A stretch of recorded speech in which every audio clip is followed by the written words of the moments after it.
he'll give all credit to you, like have a link to your Aw. Twitch and stuff like that. So Oh, that's mighty nice of you. that way people can see that. Is Yeah. it twitch.tv/? jdubandfriends. Okay. I figured. Spelled out. Like, actually, like that one right there. The link that I have in my general Discord. Oh yeah, you know what? That'll work too. That'll work too. All right, cool. Yeah, I know. I'm smart sometimes. I guess worst case, if he pops in, just keep going. All right. Since he is 13 minutes late, 12 minutes late. Probably went to sleep watch. He'll just join when he joins, you know? Right, exactly. Well, I was gonna start with freaking the news that Persona 6 is coming out. We'll see if he pops up. He might pop up. Let's see. Anything else I need? Nope. No. No. Oh wait. Yeah, it works. All right. Good view. I don't know what that is. New message previews. Yeah, we're gonna skip that.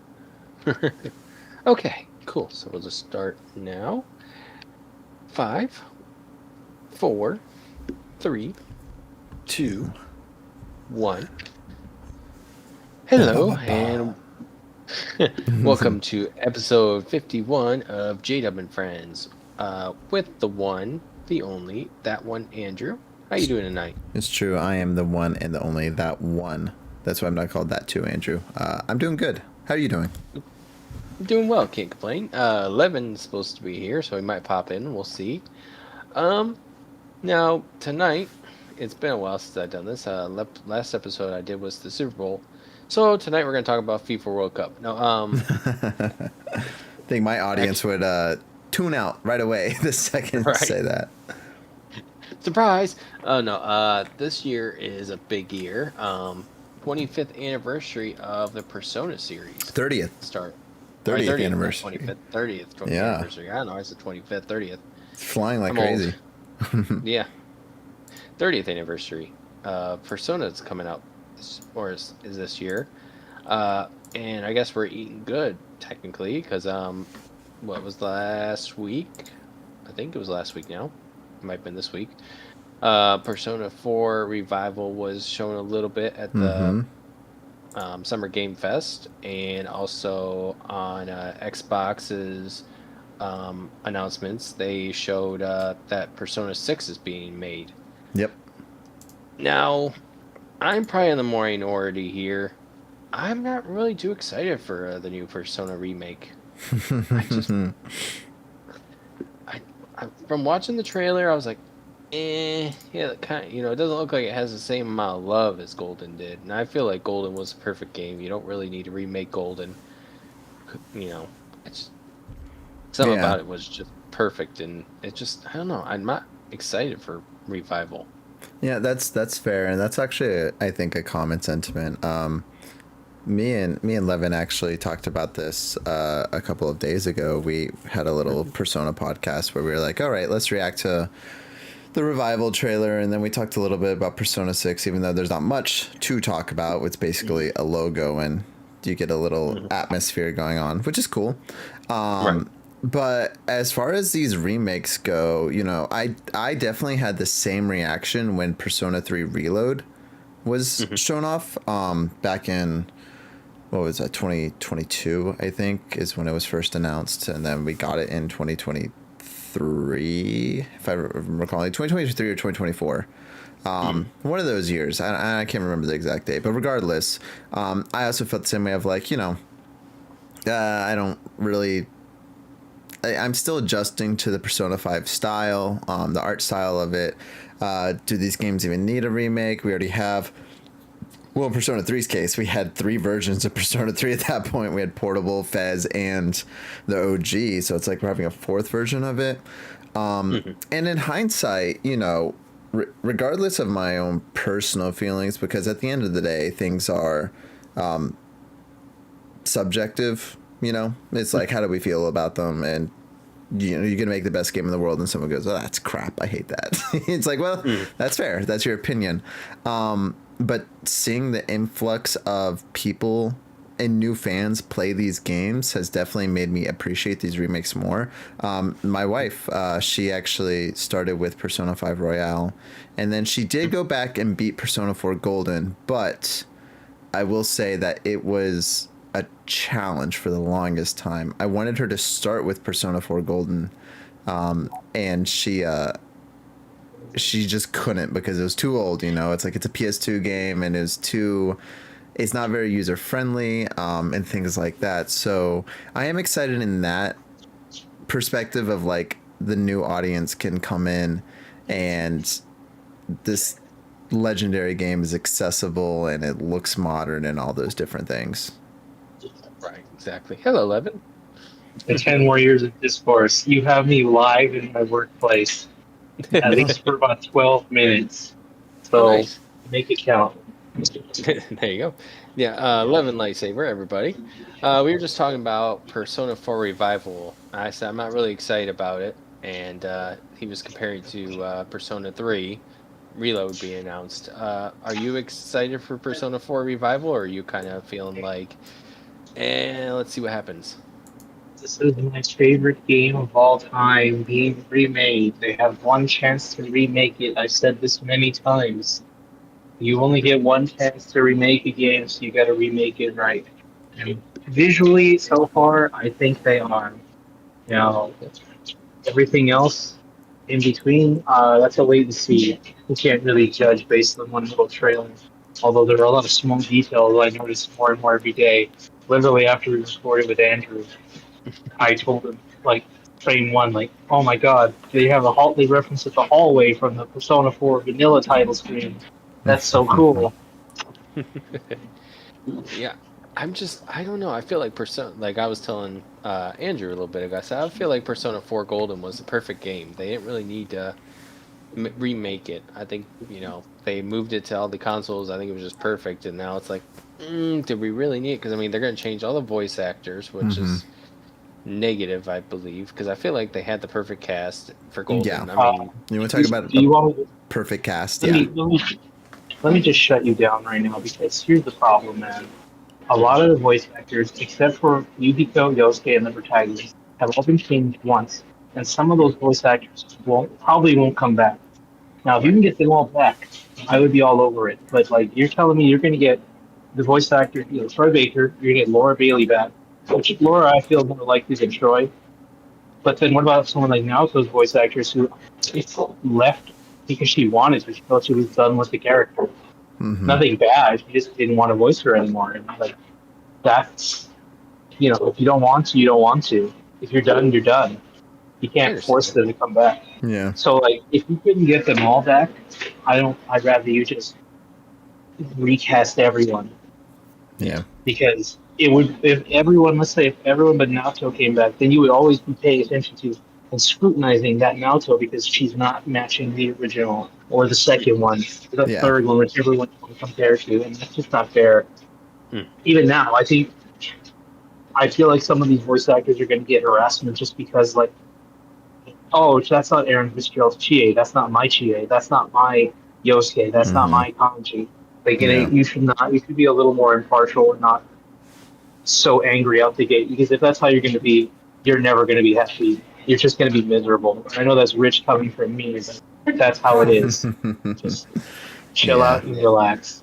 We also, I mean, go ahead. I was just gonna say that me and Levin, we also talked about when we were discussing the voice actors last time. We were talking about how like it would also be kind of jarring and weird having this remake, and it's like, okay, everything's new, the combat's new, the graphics are new, we might even add new areas and new activities and stuff, but the voices are exactly the same. It's like, well, that's kind of weird, right? It's like, it's a little strange. Yeah, I understand that. Someone might mod the game to have all the old voice lines anyway. Like, I feel that's going to happen. Probably. I don't know. I feel like, I mean, they did change some of the voice actors from 4 to Golden, but I think a lot of them that they changed from 4 to Golden were for the better. Yeah. Kind of, It's just for That's, I guess, TA, where I'm at. TA and Teddy that have changed. Yeah. Yeah. And they've also like through the spin-offs and stuff like Rise changed from Laura Bailey to Ashley Birch and stuff, and then like Kanji changed from Troy Baker to Matt Mercer. So they've done voice changes already, and I think they had those characters imitate the original voice actors, at least after, like, for the spin-offs, but it worked pretty well. So I trust in them, and especially after Reload, where none of it was like, oh my gosh, this is terrible. Like, I think they did a pretty solid job on all the voice actors for Reload. So they have my trust now that whatever they're gonna do. I think the only one from the trailer, and again, it's a very short trailer, but like when I hear Yosuke's voice, I'm like, okay, yeah, that sounds like Yosuke. That sounds like even Chie. Like, I love Erin Fitzgerald, but like she still sounds, the new voice actor still embodies that like attitude and that like kind of the way that she talks. It's just in a little different style. But Teddy sounded a little weird. It sounded almost like OG Teddy rather than what's his name? The guy that had done it. Sam Riegel. Yeah. You not Dave Wingberg Teddy, aka the voice of Kakashi. It's Sam Riegel. Sam Riegel. Yep. Yeah, we didn't hear Teddy with how he sounds when he gets like his more playful self, because he doesn't have. One thing I hope they nail, because there's actually a whole weird thing to Teddy. The translation never really portrayed how like Yosuke, a lot of Yosuke's mannerisms in the Japanese version actually reflect on Teddy to show like, yeah, Teddy's like this because of Yosuke's bad influence, and that's his karma for being, for being a bit of a degenerate. Sometimes it slips up, and Teddy copies him. There's other things. There's a Twitter post that had that very well, and I would need to find it and post it. But yeah, I hope they do Teddy's translation a little more justice for this one. I still prefer Teddy 10 times more than Morgana, though. At least that there's telling me to go to sleep. Yeah, that was like when 5 came out for the first time, and they went in the Velvet Room, and the voice actor for what's his name? Igor. Was totally different from Persona 4 Gold, and threw me for a loop for a second. I was like, what in the world? That's Kirk Thornton. That's Shadow. That's Yujiro from Baki. Yeah, I was like, what in the world's going on? Then I figured out there was a little bit of story behind why I guess the Japanese one changed, because the original voice actor died apparently before. Yeah, he died during Persona 5's development. They didn't want to change it, but obviously going forward you have to make that choice at some point. Yeah. Which traditionally, in traditional Japanese media, they would just kill the character off too. So that was it was interesting, and I mean, for selfish reasons, I like that they kept Igor, and I'd be interested to see if he continues in Persona 6. But the character's kind of like, I mean, obviously iconic. He's one of the only characters that appears in every single title. But that'd be interesting to see if they do continue using him since that voice actor died. Yeah, I'm excited. We'll see what's going to happen with the new one. Speaking of, 6 was announced. They didn't really show much. They kind of just showed the logo. I guess for both of y'all, start with 11 because you have a little less time before you have to get up, start driving home. What do you want from 6? What are you looking forward to? I feel like everybody's going to start expecting it. Sorry to hear other people talking. I feel like everybody's going to be expecting it to be something like more risk, jump scares, maybe creepypasta to your writing. And like, I feel like if you're just expecting it to be super dark, super edgy, heaven forbid a character have a joyful moment in that game, you're just going to disappoint yourself. But that's what Persona 3 fans hate Persona 4 fans, because of like, oh, it's Scooby-Doo, it's funny, there's smiling. My game was dark and edgy and serious. I don't think we played the same game, but like, I will tell you, I don't think the theme is death like some people think because of the cemetery. I believe it's fear. It falls in line with the Persona game, because if you want to get your Persona, you got to usually show no fear against conflict, rise up against it, and face it head on. So I feel like Right. Facing Your Fears falls in line with that theme. Yeah, I agree on that. Now, do you do you think they'll kind of follow more the Persona 4 Golden type of story or type of game, or do you think it'll be more like Royal? I don't know, man. I feel like it's going to be shifting a bit more since from 5 to 6. That's what they always do. They push the gameplay envelope further and further. Maybe they take stuff from Metaphor, but it's way too soon to say. Mhm. Now, Andrew, do you feel like Persona 6 is gonna be a big hit for them, or you think it's gonna be kind of like how 5 was, where a lot of people loved 4 and 5 kind of was like, it was all Well, right, but see, wasn't 4. a lot of people loved 4 and said, five's all right. Persona 4 Golden before 5 came out, I think had sold 600,000 copies. Persona 5 has sold over like 7 million. So even though the OG Yeah. fans were like, now I do think we will see that same type of response since it is, I've always said, your favorite Persona game is probably your first Persona game, unless you're playing Persona 1. That's usually how it goes. You're going to connect with those characters. You're going to playing through those systems and having the social aspect and then the dungeon crawling aspect. Oh, we're not doing this again, you Alexa ding dong. I gotta remember to unplug that every time I'm doing a podcast. But you know, having those types of like, okay, yeah, I love 5 because 5 was my first one, and people who played 5, they love how deep it is and how much there's to do, and they like the characters and stuff like that. So going to Right. the next game, it might be a little more like, yeah, it's good. It's no 5, but it's good. However, I will say, and I can only say this about, from like personal experiences and stuff, but people who played 5 and then played Reload and who are looking forward to 4 don't seem to have the same reaction that OG Persona fans had. Because OG Persona fans, it was like Persona 3 is out. Awesome. Love this. Persona 4 comes out. Dog shit. This is the worst thing ever. I hate this. And then Persona 5 comes out. Oh my gosh. This isn't Persona 4. You know, like the OG fans were like that. But now it's a little more mainstream. And I think with the mainstream, and I don't mean that in a bad way at all. I just mean, I think it's good, actually. I think it's great when games go mainstream because it just means they're more popular and you're going to keep getting more of that game. Right.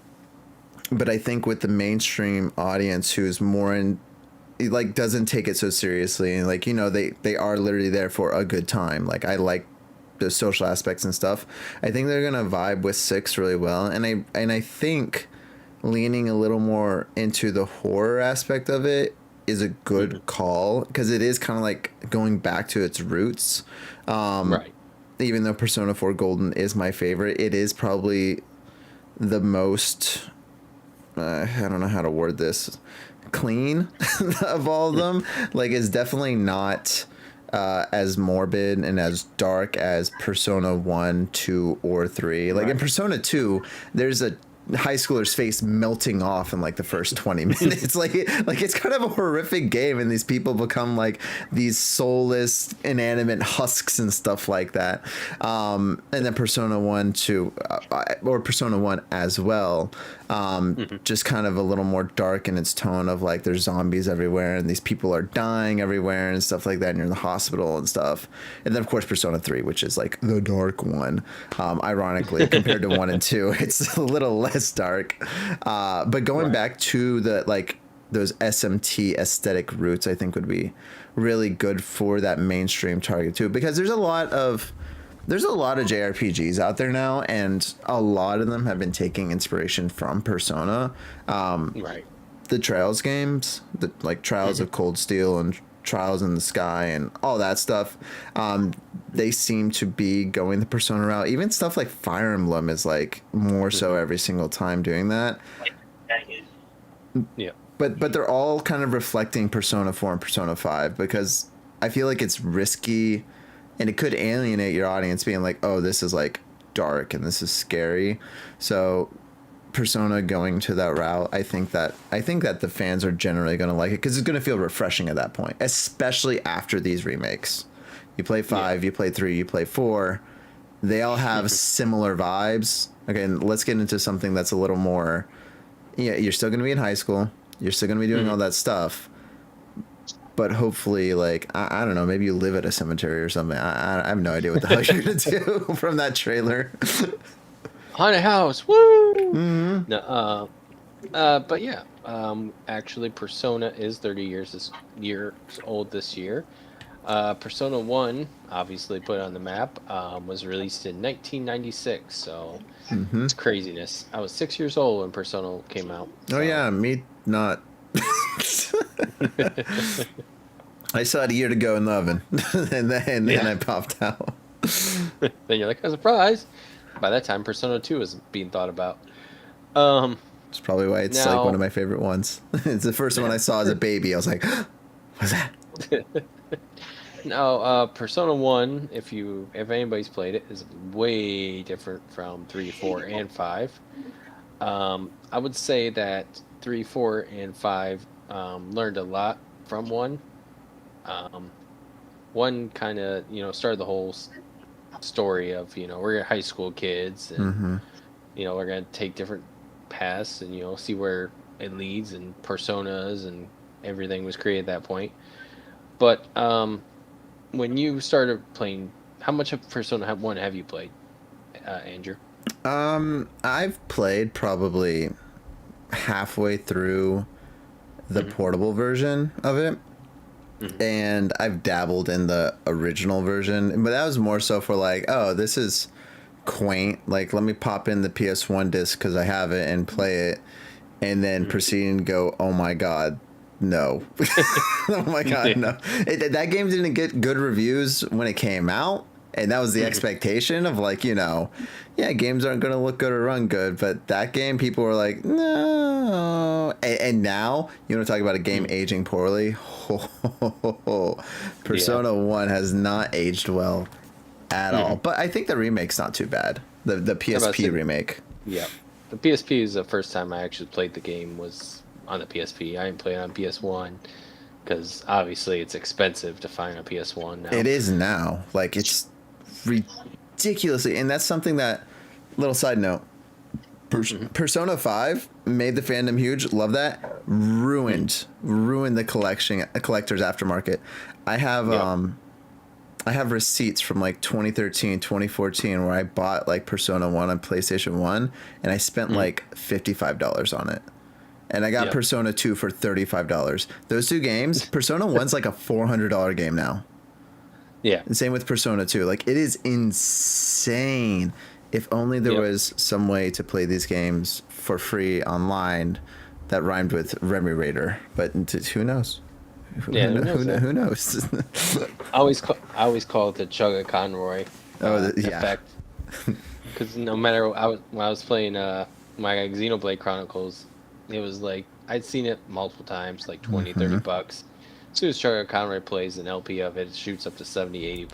Like, son of a gun. And with Sunshine as well. Although I think it's more like people just decided, oh, this game's actually great. Chugga was right. It's actually great. No, you liars. I know you're talking crap. I think that's why it was YouTubers like Angry Video Game Nerd and stuff to that whole retro aftermarket just became insane for a while. Dude, I saw copies of that shitty ET game on Atari that are actually trying to be sold for like $20. I'm like, no. This game's worth a nickel. Like, if that. Like, this game is trash. We're not going to do this just because it's quote unquote popular now. But has it might be worth more if you pulled it out of the landfill. Because that's at least history right there. That's a historical artifact. It's I'd true. like just a random copy in someone's back bin. Yep, true. So, Levin, how much of Persona 1 have you played? I tried to emulate it a long time ago. My computer struggled, and I just said, whatever, this game's probably going to be mid. And sure enough, I couldn't. It's a miracle how it got a sequel. I mean, I'm glad it did, but hey, the PSP OP is actually pretty good. I love that song. I actually heard it long. Do you know what MADs are from Nico Nico Doga? I do not. MADs are like think of like Newgrounds. People in Japan with their own exclusive YouTube. Like, you have to be in Japan to even log on. They'll make their own little animated things. Some of them were silly, some of them were serious, and it was like it was an anniversary video where like it plays that song, and you just see like the entire cast, not all of them all at once, but just you see like I remember I saw Yukiko with the girl from Persona One. And you see other characters they're in some kind of dungeon or vibing, or Okay. just like trying to get out or together. Pretty cool. But like that was my first exposure to that song, and like, oh, that's Oh, the nice. PSP OP. Cool. I thought it was like some Persona 3 song that slipped through the cracks because it was the lady who sang the Persona 3 songs. Mm-hmm. So I thought it was like some hidden track that we Americans never had a chance to get. Yeah. But like, yeah, look, I could probably give it another try, but Mm-hmm. I think I'm good. I think I'm good. Now, Persona 1 obviously started the whole series of Persona games. Mhm. Technically, what was it? Devil Saga and Yeah, SMT Eight. If was Yep. the one that Yeah, it the one technically that started inspired it. Yeah. Yes. Yeah. Now, what do you think that Persona 1 did for the rest of the series to make, them exciting now? Do you think they just learned a lot from 1 and 2? They were like, let's make when they made 3, or Y- you think they weren't really looking at 1 and 2? Well, this is actually interesting because I just had this thought. Because, like I said, me and Levin talked about this, and I was still I've been processing a lot because Summer Games Fest was insane for me. Like, I jumped up and screamed multiple times at multiple announcements because I'm a huge Final Fantasy fan. I got 2 new Final Fantasy games this weekend. That was hype. Nice. A lot of just smaller games I was excited about. And then, of course, like Persona, excited about. Ocarina of Time, I'm a huge Zelda fan too. So it was just an insane week, right? But now that I've kind of marinated on it and processed it, I'm liking, and again, it's just a teaser and it could mean anything. But at least the aesthetic of it and the vibes that they're trying to throw out, I'm liking because it does feel like it's harkening back to Persona 1 and Persona 2 with that more like dark undertone and like, yeah, like people have died in Persona 3 and 4 and 5, but usually it's like a couple. Persona 3 a little more like at the beginning you actually see people kind of like explode into shadows, but it's never really described on like what's going on. Like they're called like the Lost or something like that, or they get apathy syndrome, but then they can be better from apathy syndrome. It doesn't go too in depth about it, and I'm sure there's some art book somewhere that explains it more or some shit, but at least just from the game standpoint. But what I really liked about 5 is that they brought a lot of things back in 5 from Persona 1 and 2. They brought back the demon negotiating. They brought back having actual weapons like guns and stuff to use in there. And there are a couple other things too where there's just like references and stuff they're bringing back. But that tells me they're at least looking at those older games when they're producing the quote modern. Persona 5 is almost 10 years old at this fucking point, so it's becoming an old game too. It's technically a PS3 game, technically retro, but my hope is that okay, and it is like, where do you go now? Persona 3 was a moderate hit. Persona 4 a little bigger, but then they set themselves up nicely for Persona 5 to be that blockbuster. Do you just do the same thing again? And I feel like the answer is, well, no, we can't just do the same thing again because A, we haven't done the same thing, and B, they're Atlas for the boneheaded things that they do. And really that goes to like the DLC stuff, which I think is ridiculous. And the whole definitive version stuff that they're still doing. I like it because I grew up in the era, and I'm like, yeah, I want to play the game twice. Give me Persona 5, then Persona 5 Royale. But in 2026, it's a little silly that they still do that. But that being said, they know what they're doing, and they have those Atlas surveys consistently, and they know that Persona 2 Remake is always near the top. They know that those hardcore fans are saying, like, we want darker stories. We want, to go back to these things. We want Persona 1 and the duology of 2. And releasing this merchant stuff, they're not leaving it behind. They are still celebrating those older games. They called it like the Origins Collection or something. They changed the name actually, but they had some merch on Amazon. It was called the Persona Origins Collection, and now it's Persona 1 and both of the 2s. But that gives me hope that like they are looking at those things and they do want to incorporate them in some way moving forward. Right. I agree. Yeah, I'm kind of excited to see what they could do with like a remake of 1. I feel like there's a lot of money left on the table, especially with how big 5 got, actually made the series. Yeah. I know it wasn't, a lot of people didn't like it as much as 4, like I said before, but like with how big 5 is and 6 is probably going to be massive too, why not go back and remake 1? So I actually possibly remake 2. I have a theory on this. Uh-huh. And I think Final Fantasy VII is the perfect example of why we haven't seen a remake yet. And that is Persona 1 and to a actually greater extent Persona 2. Those are massive games. Like massive games. The settings of those games, Persona 2 takes place across this huge city, and you go to like 5 different areas, and there's tons of dungeons that just sprawl and stuff like that. But making that in the kind of 2D pixel art version that they did, that was easy to do back then. They could do it in a year or two. But just like with Final Fantasy VII, it's like, okay, they made Midgar on the PS1. It's like 100 polygons. Like, it's not much at all. What does that look like in 2020? Oh my God, this is like, we're making a real city, and this is insane. It's going to take us 5 years just to make the game, because to make it correctly would be so big. So I think that's part of the hang up now on remaking Persona 1 and 2, because Persona 1 is huge. Like, it's a 40-hour game, and that's a PlayStation 1 game. So you'd want to redesign it to be like the modern Persona games, have social links and stuff, which means you'd have to redesign it to have a calendar system. But then if you want to be faithful to it, which you want to because it's those original fans that are calling for it, you're going to have to put a ton of dev time into like, how is this setting going to work? How are we going to actually make the dungeons? We're going to have to revamp everything. It was already broken when it was localized. So like, I feel like, ironically, if they remade Persona 1 and or 2, those would be the biggest Persona games, like, out of all of them. Both, like, gameplay wise, setting wise, all that. And they probably know that, and that's why they've been hesitant to do it, because they're like, this would be a lot. Right. I agree. Yeah, it'd just be kind of cool to see if they could do it, Oh, I would love it. I would love it. I mean, obviously, Ocarina of Time's a big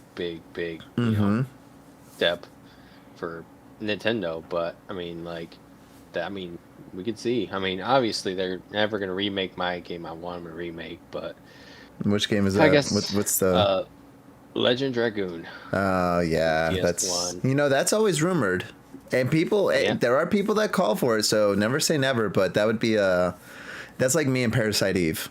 I'm like, Square Enix, please, Parasite Eve, and it's like, what is who the heck is asking for Parasite Eve remake? They did make the third birthday though on PSP, so these companies they look at their old IP sometimes and go, okay, what can we do? What can we do? Yeah, I agree. I'm kind of, I don't know, I'm open. I hope against hope that they remake it, but even that, Legend of Gaia be another one. Oh, that would be a good one too. General time frame with Persona 1 and all those. Now, sadly, 11 left before I got to ask him the question. But do you what is your favorite Persona from Persona 1? I know that a lot of them showed up later on in the series, but there are some icons that are in Persona 1. Oh my gosh, I wasn't expecting this. I have to go back and look at what personas are in Persona 1. I know some of them off the top of my head, but like, I can give you a list. I don't know all of them. Yeah, there's Jack Frost, obviously. He's been around forever. Yeah. And he used to, Jack Frost used to be Atlus's mascot until released Persona 4, and then Teddy kind of took over. And now I think it's just, I don't think they even do mascots anymore. I guess Morgana, but that would be like, Which Yeah, I mean Morgana was kind of like, Yeah, people whatever. not too big on Morgana. Me being one of them. Yeah, I mean there's a bunch. I mean obviously Jack Frost, everybody knows. There's also let me look. I'm looking through some of them right now. Kind of Thor, kind of the one that he's popped up a couple times. You know what? Um, Succubus. oh yeah, I always got that one, and I like that one. yep, yeah. It's crazy because a lot of the personas that you see in Persona series are also in the Shin Megami Tensei games or Mm-hmm. the Devil's Digital yeah, Devil Devil. Saga. Thank you. Yeah. I knew Mm-hmm. I was trying to get out. There's a lot of them in that, but yeah. I mean, yeah, Jack Frost. If everybody doesn't know, he is basically a snowman. He is. Had his own game on the Virtual Boy, Jack Bros. Ugh, ugh, And I think yuck. it's I don't know if it's on the Nintendo Online, but it's gonna be on the Nintendo Online soon. So Hmm. if you want to spend $100 on a piece of plastic and have a Switch too, you too could play Jack Bros in all of Yep. its VR glory. Right. Yeah. There's Shiva, which a lot of people think of. I always think whenever I hear Shiva, I think of Final Fantasy X though. So Right, that's the problem with Shiva is I'm like that's a summon. yeah, right. That's what I'm saying. It's like no, no, and then it's like oh yeah, they were in Persona. There's the penis himself. Yeah. Yeah, that's such a bold, and you know they know what they're Phallic. doing. Oh yeah, definitely. Yep. They're like, really? Hey, it's iconic though. That's I Yep. guess it worked for what they wanted. Yeah, I mean, everybody talks about it. Um, now, what? I mean, obviously, what do you feel like Persona One changed with gaming So as I a don't whole? think. I mean, well, when Persona One came out, it was very iterative on the SMT series, and it didn't do too many things that were brand new. Hmm. This, I think, even the summoning system that I had, where you had to like negotiate with demons and get cards and stuff. I think that was all from the older SMT games as well. The only thing that made it mildly interesting, and I use those words intentionally, mildly interesting, was that the whole concept of personas and that whole like cutscene at the beginning with Falmon, they're being like, "Oh, you are, this is a manifestation of your identity and stuff like that." Hmm. And it was even in the old game the development of the characters and how they interacted, but I will say that that's how a lot of those like the Digital Devil Saga games or even Hmm. SMT itself, well, to a lesser extent actually SMT, but Right. those other side games, they also had those strengths. And I always said, or I've always felt, I guess I haven't said it, but I've always felt that if you are a fan of Persona 1 and Persona 2, you should definitely keep playing all those SMT DS games, because it's basically just sequels and spin-offs of those games. The writing is Right. very similar. I think even some of the same producers worked on those games and stuff like that. So in Hmm. that sense, Persona 1 had that impact on like those more niche old school style RPGs, JRPGs still existing in some way, Right. even though its own franchise kind of took a different turn. Because at that point, too, SMT had started going into the whole 3D dungeon crawling with like Hmm. SMT3, and then whatever that Xbox one was, I know was also in that same vein as well. So Yeah. that's kind of the legacy that it continued on, was like, hey, we're still going to do these 2D sprite dungeon crawlers, which I love, by the way. I think the pixel art in Persona 2 is Hmm. fantastic, especially the PSP remake of it. Like Right. it's truly a really really gorgeous game to look at, and there's a lot of cool animations through that pixel art. Very underrated in that sense. Hmm. Now, why do you think that Persona 1 and 2 are not as beloved as the rest of the series just because of how much different they are? I mean, really, I think it's just the social link aspect of it. Like, that is the biggest thing, is that Persona 3 introduced this new Hmm. way to, like, learn about side characters more and have meaning behind them more. And some members of your party, too. Persona 3 infamously said, nah, we're not going to social link with the guys. The girls, yes. because you can get with them. But the guys, sorry Junpei, sorry Akihiko, you're not. Which they did rectify in the remake, which was nice. But I think having that aspect and then also kind of making it quasi dating sim, quasi, experience this life in Japan, which I know for Western audiences is always appealing. At least it used to be. I think now you can get a dime a dozen game takes place in Japan and it's like you're in Japan. But back in 2006, that was still very rare. Back in 2006, most games still didn't even get localized in America, which I know you know that.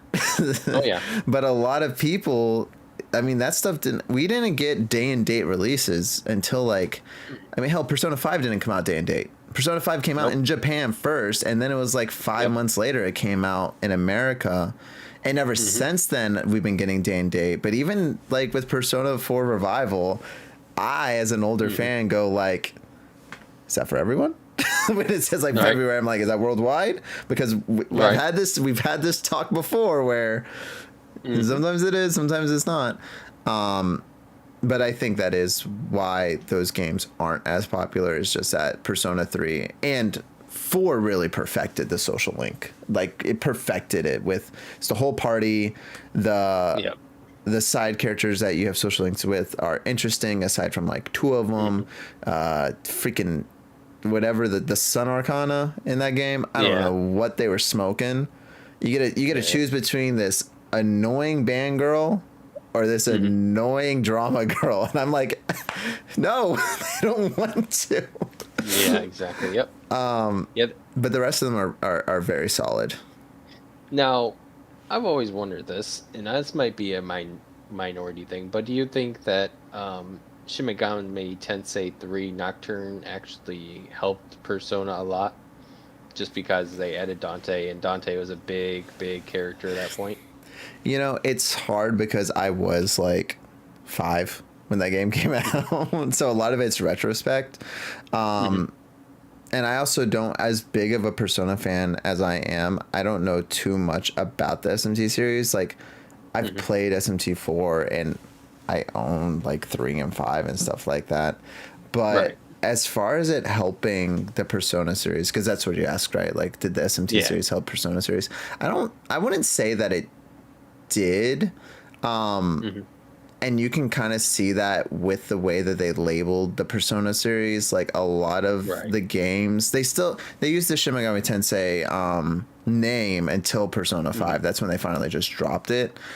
Yeah. But even then, like you look at the cover of Persona 4 and like it's just like a little SMT around the circle, and it's like technically it's there and it's technically a part of this series, but I remember back in 2012 being a part of the fandom at that point, and people were like, SMT fans were like, that's not an SMT game, it's too easy. like that would be the argument. It's like Shin Megami Tensei games are hard and hardcore. Persona's for the babies. That's a baby's SMT game and stuff like that. So babies first.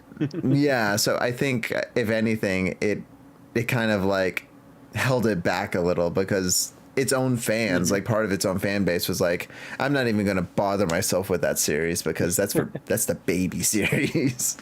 Right. Yeah, I honestly didn't know about Persona right away because I was like, I'm going to check it out. And then Super Genius started playing Persona 3 FES, which was the first, time I actually got into watching Persona a little bit. Then you did a whole Let's Play of 4 of Golden, which that's the only reason I bought a Vita. You and probably just about everyone who bought a Vita. I mean, I love my Vita, but I also understand that a lot of people got that for like Persona 4 Golden or Uncharted Golden Abyss. That was about it. Yep. Yeah, because I ended up getting mine used, so I got like Persona 4 Golden at the same time, so I was like, woohoo! And I lucked out because it was cheaper than it ended up going up in price. Yeah, I'm sure it's expensive now. Yeah. Actually, it's gone down a little bit in price because of it being now available on most consoles. I was about to say, actually, it's been ported everywhere, so it would be interesting that version would be expensive. Yeah, because it's kind of like with Paper Mario: Thousand Year Door, because that was really expensive on Mm-hmm. GameCube because it was only on GameCube. Now that's on Switch, it's like, oh, now there's multiple ways to play it, and now you've lost your kind of, you know, I can only play it here type situation. Yeah. So, I don't know. Um, Now let's say that somebody is never played Persona. Where would you tell them to start? My soul wants to say Golden, but honestly, I'd say Persona 5 Royale. Like, I think Okay. Persona 5 Royale is the most accessible. It's the most. It definitely captures you right away. Like, as much as I love 4, and 4 is my favorite game of all time. Like, well, I understand that. basically, it's my favorite game of all time. I have like 4 favorite games of all time. Persona 4 Golden is one of them. Yeah. But I know that intro is long. It's like Yeah. you're 3 hours in and you're going into the TV for the second time and you're still like just talking and world building and stuff. And if you're not into it, man, it can drag. But Persona 5, I feel like it really hooks you in right away of like, you got the whole like, oh, you're like a criminal or something like that, and then you're going to the new school, and right away Kamoshida, that's his name, right? Kamoshida. Yeah. You're like, oh, well, this is just the biggest asshole on earth. Like, I hate this guy. And then you're in the dungeon really quick, and it's showing Kamoshida, but as like this king, and you have Anne there, and she's acting all that stuff, and it's just really intriguing, and like, I think that's actually one of the weaknesses of 5 for the whole game is that the beginning is so good because it's such a high that it takes a while for the game to reach back to that level. Like, it literally takes 60 hours for it to get back up to like, okay, now we're like getting to this point again. But and then also just personal experience like that's what my wife played first. Like, I tried to have her play 4, didn't work. Tried 3, don't know what I was thinking because she wasn't into 4. She definitely wasn't into 3. But then Persona 5, it was that like gateway game, and then after that she went back and has been playing through all of them. Because once you get it, like when you're after you played Persona 5 and you start Persona 4, you can get through that 4 or 5 hour slog because you know what's waiting for you. You know those social links are there, and the story is going to be intriguing and crazy and all that other stuff. 3's been a little tougher. 3 takes forever to get into. Yeah, and even with the remake of Reload, it still has the 250 floor problem. And that dungeon can drag. So that's just something that they made the choice to keep it, and I totally understand that because like that is the point of the game is here's this huge tower, what's at the top. Right. But definitely I think that's like one of the worst games to have a person who's not into those type of games start out with. Like, if you're an ultra mega nerd like me and you just love JRPGs and you've played Final Fantasy X and you just grinded for hours and you're okay with that, start with 3. I'm sure you'll be fine. But yeah, for the modern audience, Persona 5 Royale. Steve, personally, I'm gonna compare it to Final Fantasy. If you like, let's say Final Fantasy 4, I would say, start Persona 3. I mean, it's still, Persona or Final Fantasy 4 kind of starts a little slow, but once you get past that first little section, that gets real good. Yeah. Which same thing as Final Fantasy 4. Now, I would say Final Fantasy 10 is Persona 4 Golden. Yeah, that's actually a really good comparison. Actually, I mean, both are PS2 games, and both are both are considered some of the best games of all time. And they are much more about like character driven. You're gonna have those moments where it's gonna feel like a PS2 game. It's gonna feel like kind of grinding things out, but it's definitely worth it. No, I think that's a really good comparison. Now, Persona 5, I would say, is more like 15, where you have your fans of it, you have your not fans of it. It's kind of, boy band / not boy band, whatever you want to call it. More accessible is what I'd say. Yeah. But more modern. Yeah, it was, more. It was on the modern consoles. You could, actually play through and kind of. There was a bunch of different things to do that, in the first couple games that didn't have. Like Persona 5, you can fit, or Final Fantasy 15, you could fish, and you couldn't do that in 10. You couldn't do that in 4 and stuff like that. Now you can do all that, and there's stuff in Persona 5 Royal that you couldn't do in Persona, or Persona 5, not Royal, Persona 5, yeah, Royal, Yeah. that you couldn't do in Golden. Like Golden didn't have any platforming sections that you could jump up to and do all that stuff. Or just all the mini games, like they have, like you can buy the video game console and play that, or you have the batting cage and stuff. Like Persona 4 Golden has like, go drink coffee. Yeah. That's the mini game, and you don't even do anything. You just drink some coffee. And Persona 3 somehow has even less to do. Yeah. So no, I think that's a really good comparison, and you could even kind of equate it more to like Final Fantasy 7 remake or something, where get a little more modern, but like you're gonna have it's going to be flashy. It's going to be high budget. It's going to have a lot of side things to do. It's going to have its people that like it. It's going to have its people that don't like it. But for the most part, it's going to be a lot easier to get into than these now 20-year-old games. Yep, exactly. I agree. Yeah, I guess we'll see how how 6 pops up. I mean, they've had 30 years to get it right, so... and they've gotten it right a lot of times. That's the thing, is like I think there's only one truly mediocre Persona game, and that is Persona 1. And ever since Persona 1, I think they've just like nailed it.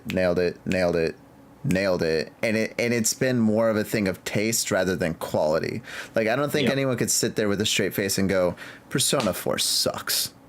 It's just a bad game. Or like Persona 2 is a bad game. It's like you might not like certain things in it, like Persona 2 grinding for tarot cards or negotiating with demons, or like even the combat's a little like you like it or you don't. But objectively, like the writing in these games are good and the stories are intriguing and they look good too. Even Persona 4 Golden and Persona 3 for their time, like those aren't bad looking games at all. And the remakes have just made them better. But yeah, I'm interested to see where Persona 6 goes, and I'm interested to see, like, I think this is kind of like it's like a tipping point, and I think Persona 6 is going to be the title, the entry that's going to tell us, is Persona going to become Final Fantasy levels big? Or is it just going to kind of plateau and stay at this, like, oh yeah, it's popular, people like it, it's gotten bigger, it's got millions of fans, but it's not going to reach Dragon Quest, it's not going to reach Kingdom Hearts, it's not like those popular Square Enix JRPGs, it's not going to hit those highs, which I think part of the reason why it might not hit those highs too is because it just takes so damn long for them to come out. But because Square Enix back in the day, they literally like 1 year dev cycles. But I mean, I would say that Persona, popularity wise, is probably on the same level as Dark Cloud, the Dark Cloud series. I think it's more popular than that now. I think it was for sure. I think when like Persona 4 Golden came out, I'd put like Dark Cloud or Persona 4 Golden or I can't even think. I mean, there's a million. There's those double A budget JRPGs where like people really love them. Don't get me wrong, but they weren't the kings. They weren't the Square Enix titles. Earthbound's well, even Earthbound, something like that. That game is kind of more like, I'd say Persona's bigger than Earthbound now, or even like I know I just said Square Enix, but something like Chrono Trigger too, where those are series that are super popular and they're really good games. But when you look up like how much did they actually sell, it's like sub 1 million, maybe like a little over 1 million, like nowhere close to like Final Fantasy 7 has sold like 16 million at this point, or Final Fantasy 15 sold over 10 million. Like it's those things. 10 sold a lot too. So, but I do think that because Persona 5 didn't sell 10 million, it didn't reach those levels of Final Fantasy 15. But I think it sold like 5 or 6 million, and now with the re-release, I'm sure it's definitely gotten over that. Yep. So like I would love to see Persona 6 kind of beat that even. Like, can it get to like 8 million or 9 million? And then it's just gonna rise the tide, and then everyone's gonna go back and like, okay, we've and Atlas is smart for this, and I'm sure this is why they're doing it too.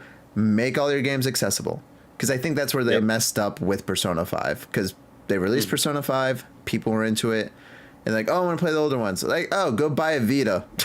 It's like, what do you mean in 2017 go buy a Vita? And it's like, sorry, that's where the last game's locked. Yeah. Yeah, it's like, well, it's like Persona 2. It's like, all right, you can play it on PSP, but you can't play the second Persona 2 on PSP. You have to play that on the PlayStation. That's expensive as all get out. Yeah, so the accessibility part I think was smart, and it's also holding us over too as they keep making the new game. I have a question for you, and this is just a it's a guess really. When do you think it's going to come out? Because infamously, between the first teaser for Persona 5 and the actual release date, it was like 4 years. That damn game kept getting delayed and delayed and delayed. Right. That's what I was thinking. I was just thinking about that. I'm like, it's been a while.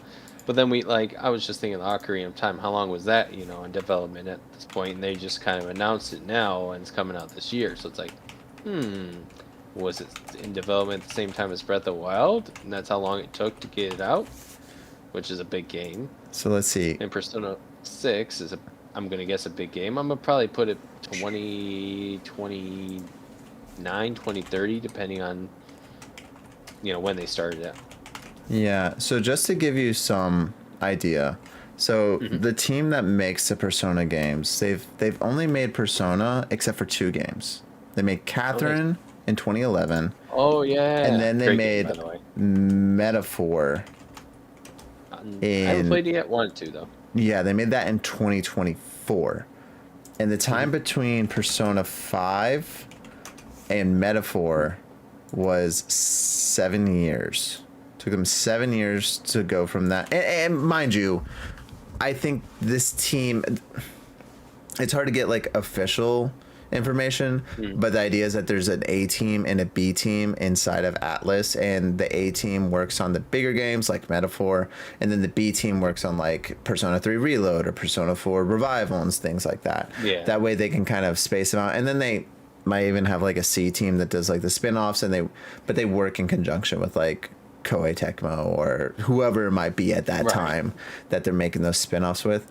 But I would hope, because 6 years in between Catherine and Persona 5 infamously took long because it was a new engine, and they decided to change development because it was going to be PS3 exclusive, and then I think it was in 2015 that they announced PS3 and PS4. And they had to co-develop that, and I'm sure if anyone knows about the PS3, that was not a simple drag and drop. Like, the PS3 was a pain in the ass, and then making it for PS4 as well, I'm sure that took some additional time for that. And then the Metaphor release date being 7 years later, I'm chalking that up to COVID, because COVID extended the dev times for a lot of games. So, like, honestly, I'd say Metaphor is probably like a 5-year dev cycle. So my wishful thinking is 2028, but in reality it's probably going to be 2029 is when Persona 6 comes out. Now, again, I don't know if that's what's going to actually happen, especially with Sega owning them now, because Sega did not own them when Persona 5 came out, or they had just bought them.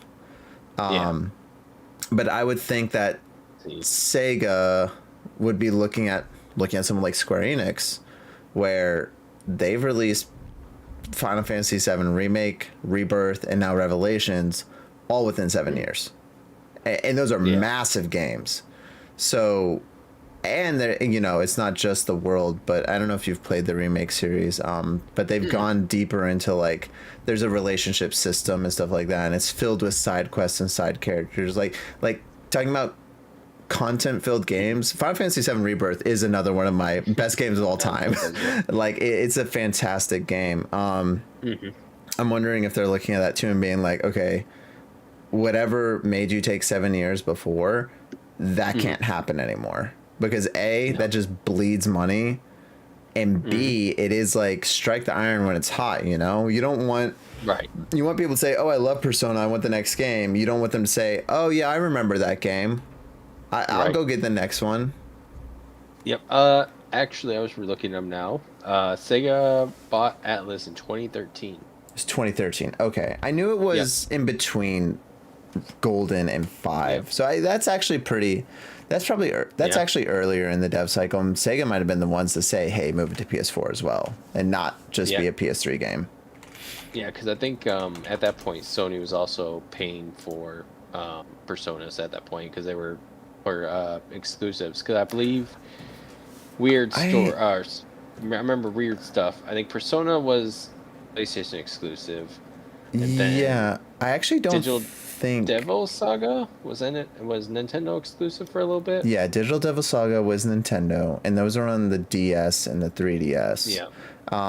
There were some Xbox games. Yeah. It was one of the SMT.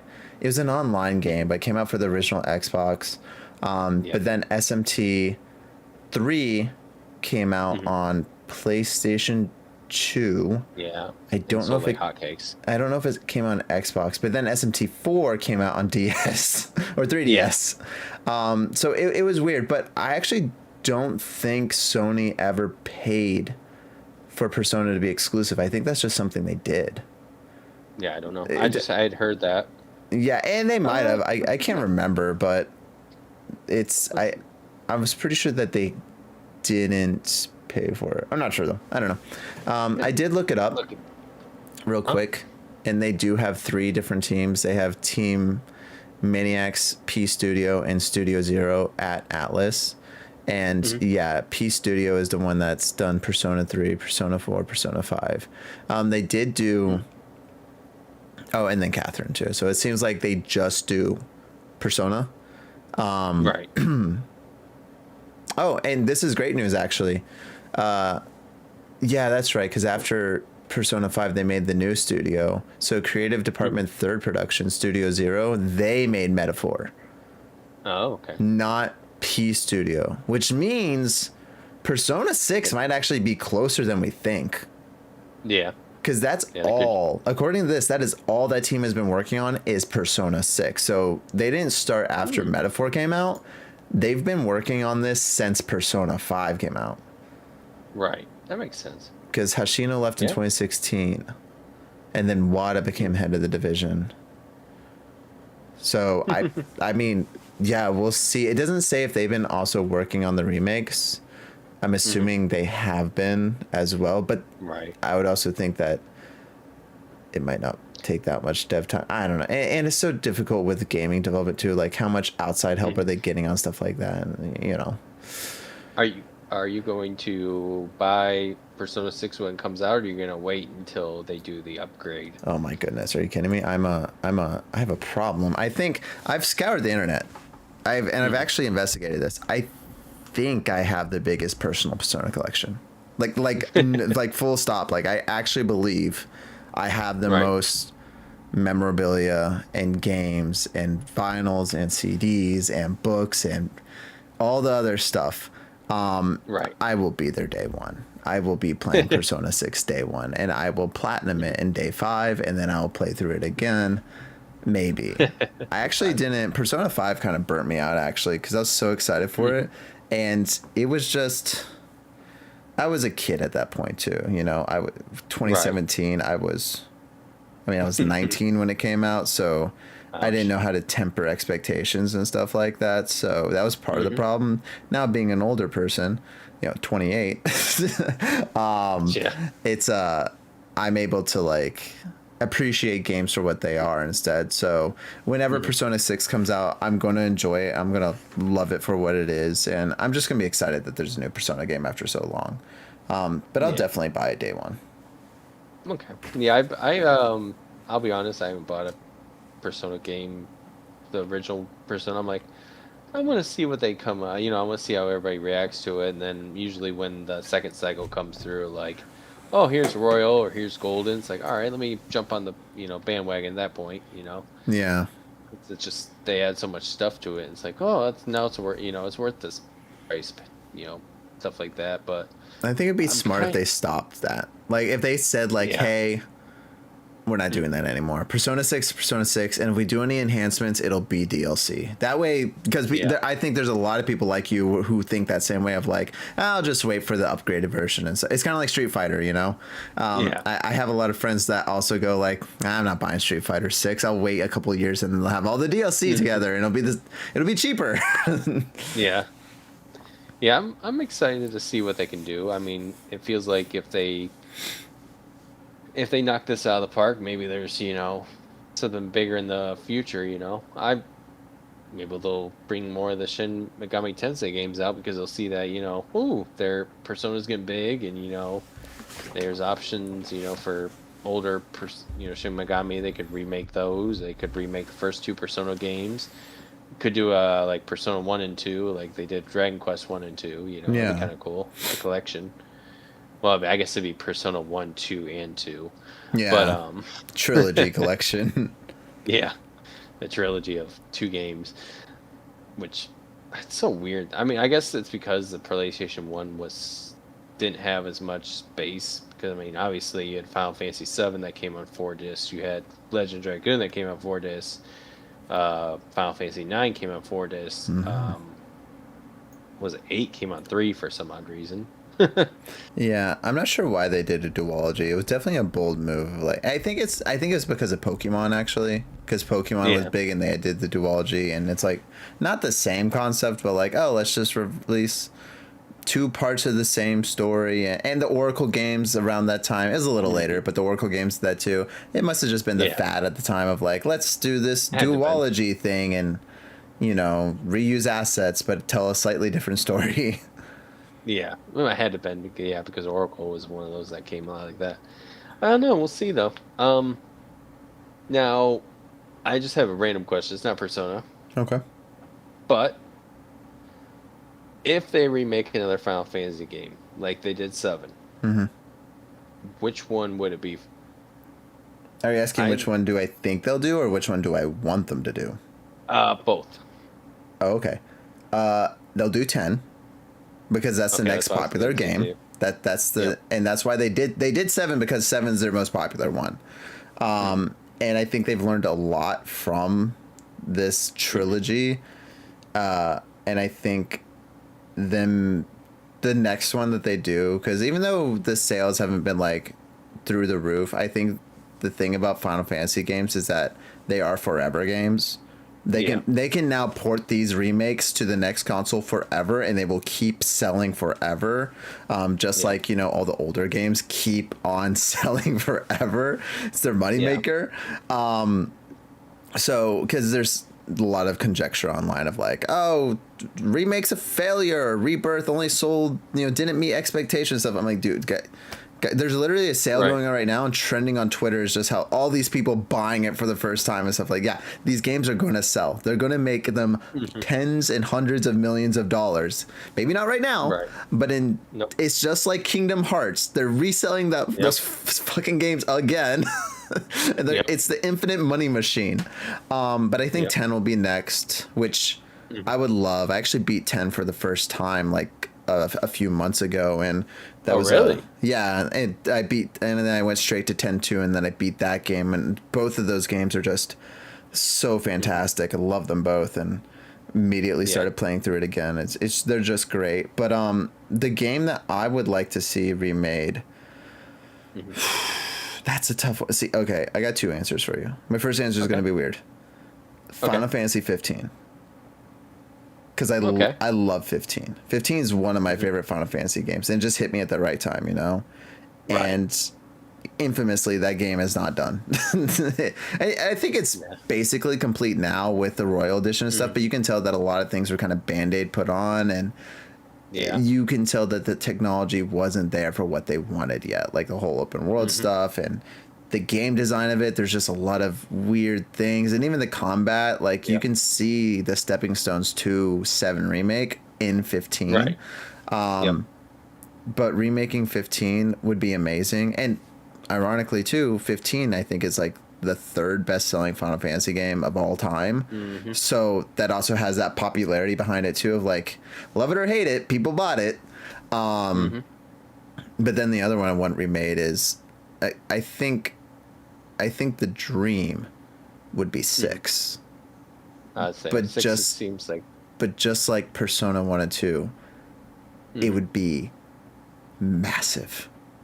Yeah. It would be a massive game. If they did it in the same vein as like Final Fantasy 7 Remake, you're talking like people think GTA 6 is big. No.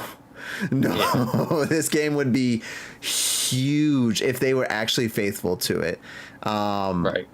And that's just the problem with modern gaming, is that with so much detail and stuff, like you could shit out a city in like a week probably back in 2003, you know? Just Right. put some simple polygons all around and you have these like flat 2D JPEGs for Windows and stuff. Call it a day. But now Right. you do that, people are like, this game's shit. It's like, okay, so they have to spend 10 years making a freaking hallway so it looks realistic with the dust and the cracks on it and stuff like that. Yep. But Final Fantasy VI would be an amazing game, and there's just so many iconic scenes in that game that Yep. being remade would be so cool. But I think, and I know people like 9 is the rumor right now, and I think that remake actually, personally, I think it got canceled because it's been like 6 years since it got leaked. So whatever they're planning, I think that's put on the shelf, at least for now. But I do believe that 10 is going to be the next one. I would love to see what they could do with 10, because I mean there's so much story they could still touch on with 10. Yeah, like Make it stand just out. expanding on things in 10, kind of the way they've expanded on things in remake would be so cool. And there's so many limitations with the PS2 that they could really take advantage of on whatever the hell they release it on, the PlayStation 10 at that point. No, I mean they're actually, like I said before, they're pumping these remake games out, and I think that if they just keep the same team, like, okay, what are we doing next? I don't know if a remake series is what they would want to do, but I think it'd be really cool if they did that. Just keep remaking them. It would be cool. I'll be on the minority here probably, but I would like to see them make Final Fantasy into a 4-parter, Final Fantasy 10. And then obviously remake Final Fantasy 10 too, and kind of, because I feel like they sped through Final Fantasy 10 too a little bit when they were creating it, but it's a little rushed. Yeah, there's some interesting story beats, and talking about being fleshed out too. Like you could tell that they're really trying with the character dynamics and stuff. Yeah, but also the pacing is a little weird with it. But I 10-2 has a special place in my heart. I like it. It's very weird, agree. But it's a good game. It's a great game, actually. Yeah. See, I would think if they made, this is just my opinion on Final Fantasy X, if they made a 4-parter, I would love for the first part, which I know it would spoil the rest of the game, but it's a 25-year-old game now. But I would love the first, like, maybe, remake to be about Braska, Auron, and Jecht. Yeah. No, like and that's going that whole pilgrimage. That's something that people have been asking for since 2001. It's like, because I mean, 10-3 was rumored to like, and I think I read something because I started reading a lot of like dev diaries and stuff after beating those games, and as recent as like 2013, they were like, we still think about like 10-3, like what could we do next, and that's what gives me hope. It's just like Final Fantasy 7, where they never really went away from it. They kept talking about it and thinking about it, and then now they're doing this whole remake series, and I think they're going to be done after remake series for a while. But then I think 10-2 is that one where, because like Spira, people just love that place, and like you could literally just make a game that takes place in that world that has nothing to do with Tidus or Yuna or anything like that, and people would love it because it's that lore that they built behind it, and this whole like technology versus mages or whatever you want to do, and the spirits being sent back and stuff. Like, no, I think it would be really cool and open the door of like, let's make a sequel or something, which but the problem is people want that for 7 as well. They're like, okay, Right. like after this is done, which I actually read that they said they're Mhm. done for a while. Yeah. They're like, no more side things, no more, like, this is the game, this is the end, Hmm. and then we're done. Yeah. Yeah. See, like 7, I feel like was completed in the game. Like the story was completed in 7. Yeah, I feel like there were a couple 10. things, like Yeah. obviously Vincent and Yuffie, Hmm. like infamously their stuff got cut, and the Wu Tai Right. stuff feels really tacked on. So I'm really thankful that we're getting that in the remakes. But yeah, Hmm. for the most part, the game was content complete. Yeah. That's why I'm like 10 would be so cool just because you'd be able to see, all right, let's, the three of them going to, feel like they're going to end sin and all that stuff and, get there and Jack becomes sin and find out how all that happens. I mean, it'd be similar like with 8 and like Laguna's whole side quest thing and stuff Hmm. like that. Like, just make that kind of a whole separate thing, Yeah. and then have them connect, which Hmm. they could do. That's what they've been doing with Zack in these remake games, where they kind of Yep. have Zack's having his old side quest stuff. So you can Yep. see already like little hints of, and it just depends on what are they thinking now. Like, do they want to do that?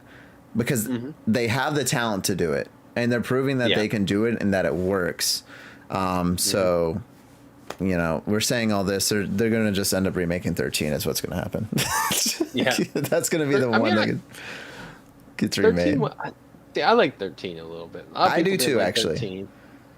And I was like, why? It was, it wasn't bad. It was, I they're like, think it was it's just, too linear and blah, blah, blah, blah, blah. I'm like, literally, that's Final you Fantasy know, 10. it is. That was the thing that confused me the most, because I heard Yep. the complaints about 13. Mind you, I, again, hadn't played 10 until like last year. Hmm. But I always heard people hate 13. It's just a hallway. It's hallway simulator until like 20 hours Yeah. in, and then it gets open and stuff like that. I'm like, okay, I don't know why that's bad, but I get it, because I had played Final Fantasy like 1 and 2 and 6 and 7. You get the open world and stuff like that. Yeah. But I always knew people said 10's the best, or like one of the best games, or some people regard it as the best. And I played 10, and I'm like, what the hell are you guys talking about? You just, what, you get an airship like an hour before the end of the game?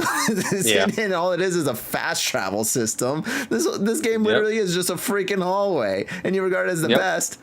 But then you complain about 13. I think that was just internet culture, where, because Yeah. 13 came out during the Xbox 360 and PS3 era, where everything had to be open world. Everything. And if you weren't open world, you were a terrible video game. Yep. But 13 also sold really good. So I think it was just like, it was the people that like complained about Wind Waker. It's like, you clearly didn't play the game. You're just being an online hater. Wind Waker is incredible. Yeah, Wind Waker was, everybody hated Wind Waker at first because of the way it was looked. Yeah, It the was cell like, shading and stuff like that. And it's like, yeah. which It's a great game. It's I understand my that favorite. a little more than the complaints for 13.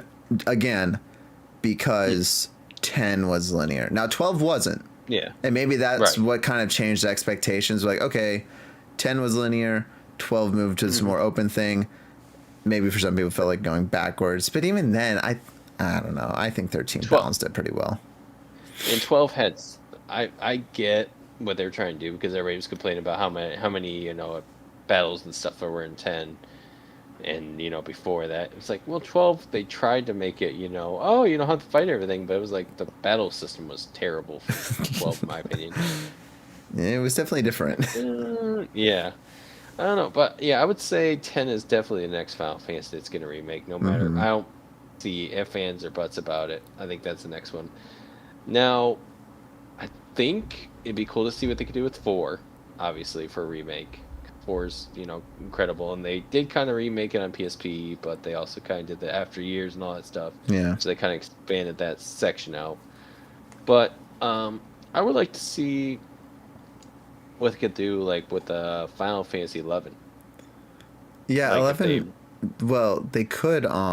What they could do, because 11's an online game, they could make an offline version, kind of like what they did with Dragon Quest. What was it, 10? I think 10 is their online one, and then they came out with an offline version of Dragon Quest 10. I think it was Japan only, and it was like for the Wii or something. But they have done that in the past, so Yep. bringing those older games back up. Now, I think that requires more work, and also people still play yeah. 11. Like, there's an active, like, I don't know Yeah, how many PC. subscribers they have, but I think it's like over 1 million subscribers still of people playing Final Fantasy 11. So if you make an offline version, you're kind of killing your revenue right there. Dragon Quest was a little different because, again, it was a Wii. I think it was a Wii exclusive, and it was Japan exclusive. And by the time they made the offline version, there's like 10,000 people playing. Like, it wasn't many at all. It's a little different, kind of apples to oranges, but Right. that would be cool. I actually would like to see them remake. So they did the pixel and remasters, but if they would, and I don't get, and I'm hoping, because the game industry, people don't exist in a bubble. And, you know, this all kind of ties back to Persona as well. Right. Watching what Konami has been doing the last couple of years, if I was a game developer, I'd be going, hold up, that's kind of working. Where they said, okay, I mean, Konami is different because they don't want to make games. I think they've made like one game the last 15 years. But they're like, all right, we're going to license out our IP, and whatever quality assurance they're doing that it's working, like, we're going to make sure it's good. We're going to make sure that it's faithful to the IP, but we're going to have this team make Silent Hill 2 remake, and this team makes Silent Hill F, and now we got Annapurna making Silent Hill whatever the fuck it's called. And then also we're going to have these guys make Suikoden 1 and 2 remake, and then these other guys make whatever, Metal Gear Solid remake and stuff like that. If I was Square Enix, I'd be looking at that and going, why? Like it's great that we have, and they thought about doing this, because the original people that were supposed to make Final Fantasy VII remake, it was those freaking oh gosh, what were they called? It's like the guys that made like the Dragon Ball Z games or something. Right. And I'm so happy that they didn't. But they thought about this. Maybe don't do that with your Golden Goose, especially when you have like the people still. You got Hamaguchi still there, being like, "Yo, I'll do this." Like, give it to him. But those older titles, like the NES and SNES titles, you have that HD 2D engine, and you're releasing new Final Fantasy games on that engine. License out the engine and say, "Hey, developers, who wants to remake Final Fantasy 1? We'll oversee it, but you make it." And then, dude, we could be getting a remake every year and tie it back. Atlas, hey, who wants to remake Persona 1 and Persona 2? And screw it, the Digital Devil Saga series and all these different things. Like, who wants to do this? We will oversee it and all that, but it's basically going to print us free money. Right. That's what I don't understand. It's like companies doing that. The only one I understand is Nintendo not doing that, because they're so protective of their IP. But they have a reason to, because Mario is Mario. Pokemon is Pokemon, which that's not even Nintendo. But you know, the Nintendo IPs are Nintendo IPs. These other companies, even someone as big as Square Enix, because Square Enix is one of the biggest video game developers on Earth. I would Capcom, Square Enix. Yeah, like they're all kind of in the same realm. And I know Capcom does their remakes in-house, but again, they're a little different. They're remaking 3D games and stuff like that. I'm talking specifically just the 2D games, 1 through 6. I would be like, hey, who wants to do this? Like, let's remake this. Or, all right, who wants to remake Final Fantasy 8 and Final Fantasy 9, because we want to move on to 10, because that's the big one, and we want to make sure that's right. We don't have enough time for 8 and 9, but maybe someone out there wants to do that, and we can kind of oversee you doing that. And who knows? Maybe that's happening right now.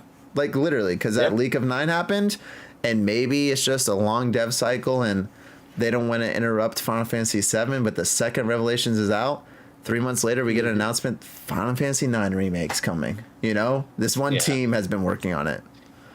See, Final Fantasy 9, I feel like, had a great cast of characters. 10's cast of characters, I think, it's always personally been my favorite cast of characters. I think from top to bottom, they're just perfect. I mean, everybody can complain about, Kamari, you know. Yeah, I was about to say, that's the one that came to my mind right away. I was like, even Kamari? Yeah. Plus, Kamari didn't really get much, but I mean, you could, if you remade 10, you could literally expand his character out. Well, that's could, the great thing know. about that game is the foundation is already there for all of them. So Yep. so like it would just be more so than 7. Like 7, like Vincent had like 2 scenes because they had to cut everything, so there really wasn't anything at all. 10 already has like something there for everyone. It would just be okay. How do we expand on this now and really flesh it out? And yeah, I mean, honestly, everybody hates this too, but Blitzball they could expand out too. I mean, Blitzball was I didn't think it was that bad. I love Blitzball. I didn't think it was that bad. And I 100% of that game. Like I haven't grinded out all the grid sphere, but I got all their like legendary weapons and stuff, and that was a pain in the ass. That was Waka's was hardest. Dude, dodging 200 lightning bolts wanted me that one too. Run into a lightning bolt, and then those stupid butterflies. Oh my gosh, I don't know who, I don't know what they were smoking, but they're smoking something. I'm like, hey, let's make this freaking difficult. Yep, but top to bottom though, the Aeons were some of the best. I mean, I think the best cast of Aeons that Final Fantasy ever had. Great summons in that game. Yeah, for sure. I mean, Valley, I would say Valley 4 is probably the weakest, and that's, just because it's the first Aeon you get, but it gets 2 overdrive, so it's like, maybe it's not. Yeah, no, I agree. Because, I mean, who would have guessed you would get, Anima later in the game? I mean, it's way late in the game, but, I mean, still, you get freaking Anima. You get the Magus sisters. It's sick. It really is. It's a fantastic game, and I just hope that they would, I mean, they haven't forgot about it. They're porting it to Switch 2, coming out in July. So they clearly still know that these games are beloved and people want to play them. Yep. Which, this is the 25th anniversary of Final Fantasy X. So That's crazy. That's crazy that Final Fantasy X is almost as old as the Persona series. And that's what makes me hopeful too. Kind of like to wrap this up and like tie it back to Persona. What makes me hopeful is that even though we're at the 30th anniversary, we're only on the 6th title. And like think about other franchises on the 6th title. Like we were just talking about Final Fantasy. We're still in the pixel era. We haven't even gotten to 7 yet. And 7 was their breakout one. Or you think about something even like Call of Duty, where Call of Duty, the 7th one was what? Black Ops 2? And that's where it started to really explode and like gain that popularity is like, oh, that's the big one. Even something like GTA, I know that we're on 6, but really it's like the 12th one. It's so like, as the Persona series, and that's why I'm hoping that Sega, I mean Sega's not dumb, and they know like with RGG Studios, like, oh, we got a golden goose here, and that studio already had perfected like reusing assets and writing stories really well and getting games out pretty freaking quick. But learning how to do that with a series like Persona, I'm not saying annualize it, because I think any series that becomes annualized eventually falls off in quality. We're going to see how Silent Hill goes. But definitely, like, you have, if they could get a cycle where like Persona 6 comes out in 2028, spin-off in 2029, remake in 2030, Persona 7 2031, like 3-year cycles. Which is doable. Persona 4 was made in 2 years. So like just figuring out a way to get back to that, I think would be the thing to make this franchise like massive. Like massive. It would finally be one of the top dogs, cuz right now it ain't Street Fighter, it ain't Resident Evil, it's not Final Fantasy, it's none of those. It's not even Dragon Quest. It's still smaller than all of them. Yeah, it's kind of I mean, it's hitting its stride, but it's still not, a big. When you talk about RPGs, it's not one of the big, 5. No, it's not, and that's why I think like it just needs more. Like it needs more word of mouth, but then that consistency, like, oh yeah, I've heard of Persona. Here's the new one. oh, Yeah. I really like that. Here's the new one now. Like, okay, we have always something more to look forward to. Also, get it off Xbox's show. That's Sega. Yeah. That'll help too. I know that they paid you guys a lot of money to get on the Xbox show. You need to get that shit on like the Summer Games Fest show, like the actual show, not the Xbox showcase on Monday. Yeah, to announce it. Yep, surprise. Uh-huh. I mean, I get that they used to be, on E3, and E3 was a big thing, and now it's Summer Game Fest and the Video Game Awards and all that stuff, but I don't know, it just it doesn't feel as big being on, let's see, Xbox Showcase or Nintendo Direct or, PlayStation. Yeah. State of Play. It's like, it's, okay. Yeah. No, I get that, yeah. But, with, when Persona 6 comes out, do you think it'll be on this generation of consoles, like the PS5? Yeah, I do. And I think multiple reasons. Like I said, I think it's closer than we think. I think they've learned from their past mistakes of like announcing a game and then waiting 5 years to actually do anything with it. I honestly believe that we'll probably get a gameplay trailer next year, and then it'll probably say like 2028 or something. And then it'll probably be delayed to 2029, but then it'll come out in 2029, which sounds far away, but in reality, that's like in 6 months, it'll be 2027, and then one more year, it'll be 2028. So like it's really not that far away. You're talking like 2.5 years, maybe 2 years away. Time works weird like that, where these far away things is like, well, if you're at the end of 1 year and then you're talking about the beginning of the next, 3 years is actually 13 months. Right. But I do think I forgot the question. I'm gonna be honest. Totally forgot what you asked. I was just saying, you think it's gonna be in the PS5? Oh Xbox? yeah. I do think it's gonna be on those because I think this generation is gonna last a while. With this whole stupid AI bullshit making everything expensive. I don't think if I'm sitting at Sony or Xbox, Nintendo's lucky. They just released theirs. Or maybe they're unlucky because now they're in this crisis that they have to raise the price a year after it comes out. And I'm sure that's still not enough with the price of all these things. But if I'm Xbox or Sony or heaven forbid Steam with the Steam machine, I'm going, shit.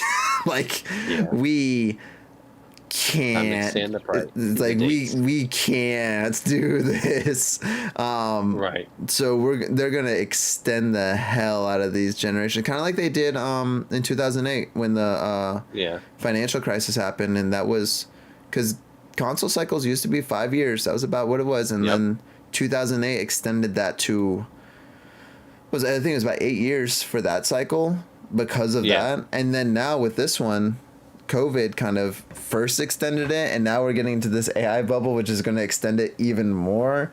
But it seems okay because, I think we've hit, and maybe that's just like the older gamer in me, but I think we're starting to plateau with what these consoles can do. Like, don't get me wrong, I always say or you always hear people like, what could they even do with more power? They always find something, right? Like, there's always something else that they could do to make it run better, have more, play better, things like that. But I do think that with what we have right now, the opportunities are so wide because you just keep building off what you could do before. And I really like that we live in an era where you go on the PlayStation Store, Xbox Store, and you see games that look like, PS1 or SNES or PS3 or modern. Like we just have so much variety now that I think we'll be okay without a console till 2030. And they're still selling too, which is nice. True. But for those two reasons, I think it will come out on current consoles. Are you sure? Yeah, I am sure. I got Are you sure? I got a good feeling about that. Yeah. I mean, dude, look at the Steam machine.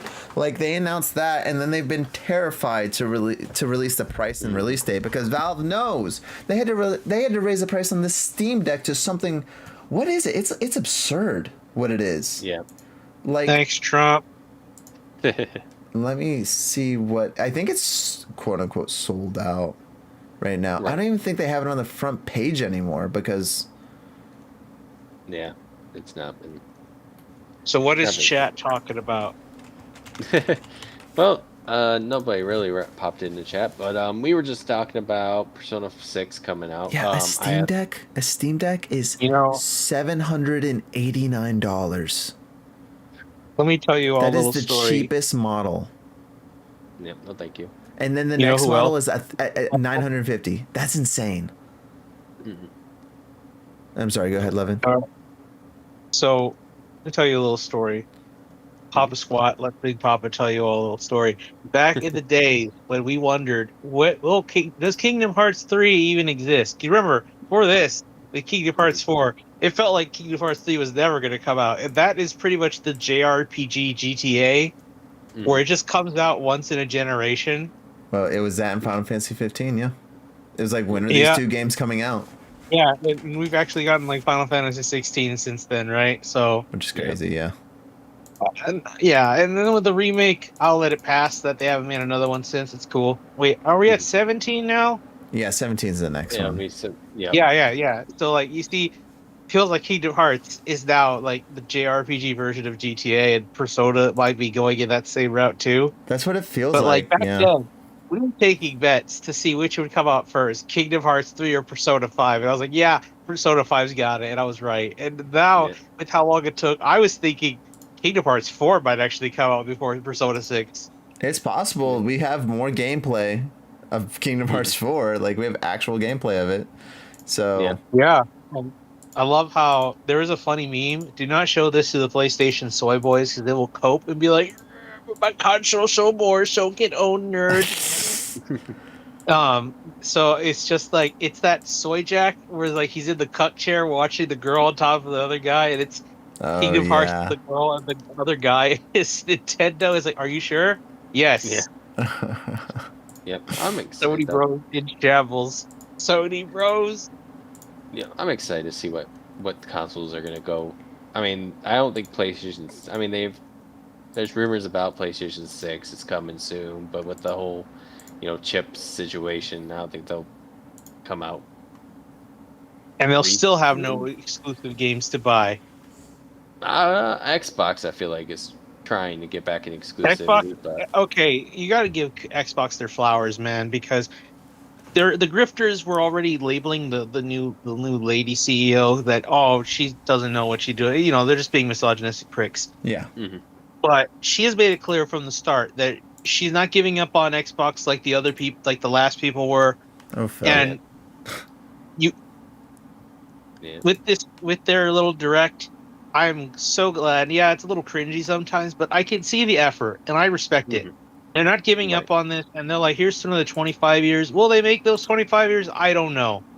But I'd rather they go down swinging and trying, because you could have just surrendered like Sega did. Though Sega had much more extenuating circumstances. Xbox, I feel like they had no reason to give up so soon. No. Because all it takes is one bad Sony Direct State of Play and one good Xbox event to rally the troops. And I'm not saying that happened, but Sony's event was definitely the weakest. Yeah, Insomniac, Wolverine, and the God of War game's fine. If my infill brother is cool with that game, you guys can be cool with it too. I don't even care about God of War, but I thought, that's pretty cool. God of War is great. So here's the problem with all that, though. Here's the problem with all women in my gaming industry? No, here's the problem. The series of consoles have sold around 35 million units. The PS5 with no exclusives has sold 93.7 million. If I'm sitting there as Xbox, I'm going, I don't know what to do, because the PlayStation basically has no exclusives, and it's almost at 100 million units sold. It's sold more than like almost all the Nintendo consoles aside from like two of them. So it's like, what do you do with that? And Xbox has already tried the whole, like, we're going to have exclusives and we're going to get all these deals and stuff. They did that during the Xbox One era and it didn't work. And they're like, okay, well, what if we buy these things and make Bethesda exclusive and stuff? And no one fucking cares. Starfield and stuff like that, and no one cares. So everything came to PlayStation anyway. It's kind of difficult to be like, even with, I don't think Sony's had a good state of play. since like 2020. Like it's been forever that they've actually had a genuine like, oh my god. I think it was the PS5 blowout where they're like, you know, here's the Demon Souls remake and here's these ported games and stuff like that, and here's Spider-Man 2 and things like that. It's like, oh whoa, this actually looks really fucking cool. But then And Ragnarok. yeah, and they had Ragnarok and stuff. But then they were like, oh wait, we don't have to do anything. And you guys just buy this stuff anyways.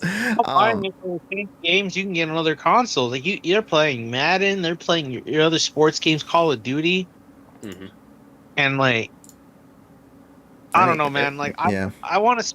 I would. This is definitely one of those wait and see. But look, if I see Xbox come this time next year trending in the right direction, that's something you got to build off of.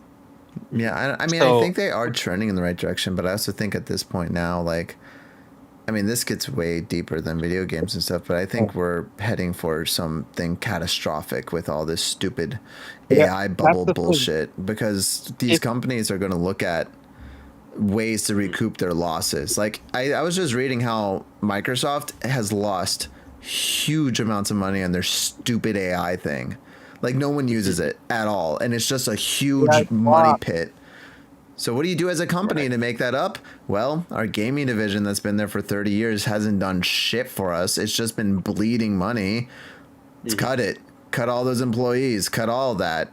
Then balance the books. Yep. I hope not. But, I mean, I'm all for the AI bubble popping. Yeah. I don't care what comes afterwards. It's what everyone deserves. Well, everyone in terms of the investor. I'm saying that it might kill Xbox is what it might do, and I don't think it'll kill the. I don't think it'll kill the developers, but like we've been talking about that since like there are whole rumors of them exiting. Like that was going to be bad. Like if it's just PlayStation and Nintendo, PlayStation's not competing with Nintendo and vice versa. Like Sony fans will have you think that they're competing with everybody. They're just wanting to start shit and act like they're superior, but like, dude, I would say about 85 to 90% of your games I can play on PC. So like, what's your fucking argument, bro? Yeah, I'd be curious to see how many people. Well, I mean, most people don't play those on PC though. No, I don't play on PC. I don't think most people have a PC that can play most of those games. Like even something like The Last of Us, like I wouldn't be surprised. Okay, let me frame it this way. There's definitely more people that own a PS4 that can play The Last of Us than own a PC that could play the quality of a PS4 Last of Us. Like, that is probably an actual fact. That there are not enough people that have a PC that powerful to have that game run and look the way it does on PlayStation 4. Yeah. Yeah. Because I've never liked the whole, like... the what? I was just gonna say I've never liked the whole like, you know, oh, we can play it on PC, because I would hear like people being like, oh, Sony's abandoning the consoles because they're porting to PC. I'm like, guys, that's such a small market that they're catering like they're selling to, like the people that can actually play these AAA games. It's a few million people at most, like max 10 million people. Max. But then you got 100 million PS5s out there, so like the vast majority, it doesn't affect them at all. Right. I think the thing that really affected Xbox, and I get what they're trying to do, but I think it was like having Xbox games release on PC also at the same time. Because at that point, it's like, well, do I really need an Xbox if I can play it on PC, you know? And I feel like the Xbox should have their own exclusivity for just their games. Yeah. You know, I have a strong PC I built back in 2024, and I mean, I've upgraded it a bit. I cannot tell you, like, scientifically how strong my computer is. Like, what is a game that I could compare it to? Like, this is its limit, you know? Because I genuinely don't know. I had a friend of mine, GT, help me assemble it. I have if I gave you all the part specs information, someone would probably be able to tell me. But I know my graphics card at least is like top 20, top 25 right now, which is, I mean, mind you, it's like a meta game with PC, you know, like PC Master Race. Your stuff can be outdated within a few years. Thankfully, that's slowing down because of the chip things with AI. So they're making less graphics cards and they're more expensive. I want to say that big swelling market is starting to recede because AI's starting to bumble about and go nowhere. Mhm. But the way I see it, I have my PC.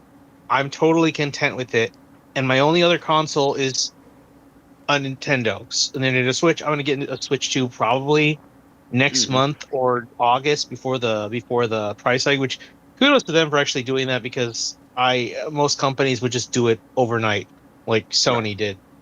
Mhm. No, But Sony like the announced it. only Yeah. yeah Sony announced ahead of yeah time. They said like in 2 months that they're going to raise the price. Yep. I They think the That's one posted that it. actually did it overnight was Xbox. I think it literally Yeah. was like the oh yeah next with day. the People saw at yeah Costco like No, them it's changing the prices, and then they announced it like we're changing the price. Like that's yeah. the one that actually did it overnight. But no, it's Sony gave both a heads up. They said like, "Hey, we're gonna." They started with the Asian markets, and they're like, in these like 7 territories, we're gonna raise the price by whatever their equivalent of $50 was, and then they gave like a Yeah. 6-month notice too for the Pro and the base in America. Basically, Yeah, yeah. they They did start with the they, countries they that yeah, didn't make as much money for yeah, them. but they did the so same thing that Nintendo did, where they announced ahead of time. Yeah. So the way I see it, I only have it. My PC covers pretty much everything, right? And even with old games, I could emulate some of them. Like I can emulate, Dolphin. I would play Yeah, like the Mario Randomizer, Mario Sunshine Randomizer. That game's a banger. But like, all I need is a Switch 2, because the one company that definitely excels in like quality exclusives is Nintendo.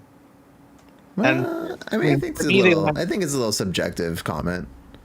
Of course, it's subjective. I'm not telling you objectively, but like those, but I can assure you, those games legally will never go to PC or anyone else. That's why, like, Right. there's that more incentive to get Yeah, those games. That's Like, why. if I get the Switch 2, it's gonna be for games like Fire Emblem Fortune's Weave, which is just 10 more years of Three Houses Discourse. Mhm. See, Xenoblade Genesis, whenever that comes out, and of course the enhanced ports of the Xenoblade trilogy. I already have the first 2 physically. I'm just gonna upgrade those and get Xenoblade 3 on the Switch 2, yeah.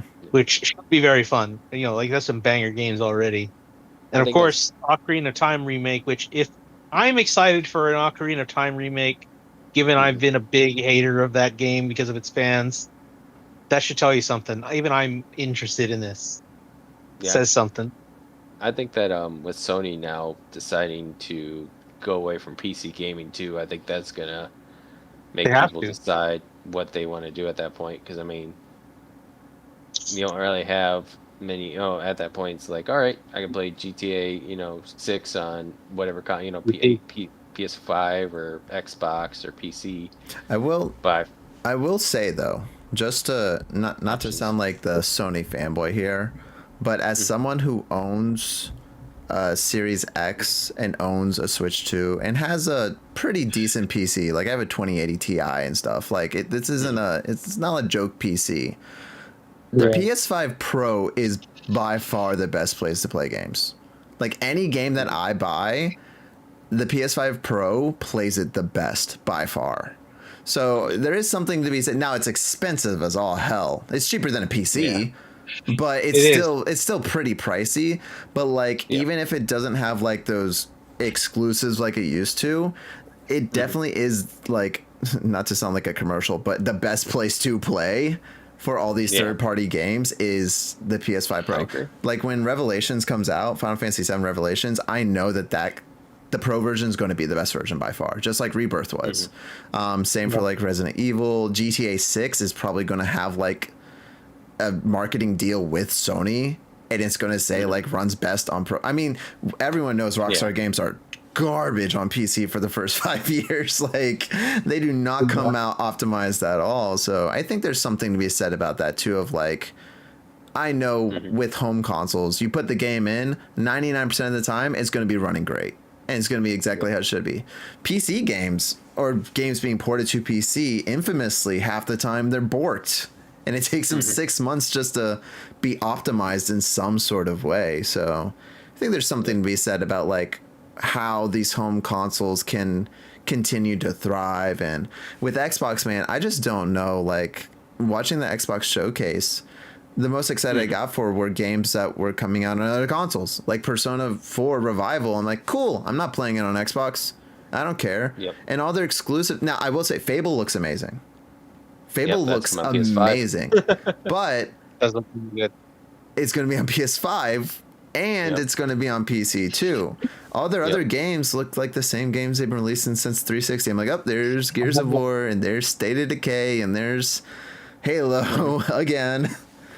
Hey, Yeah, yo, I only will one say, thing- good. E-Day, as someone, if you love Gears of War, because one of the few things it has going over COD is that they actually do focus a bit more on their campaign, Mm-hmm.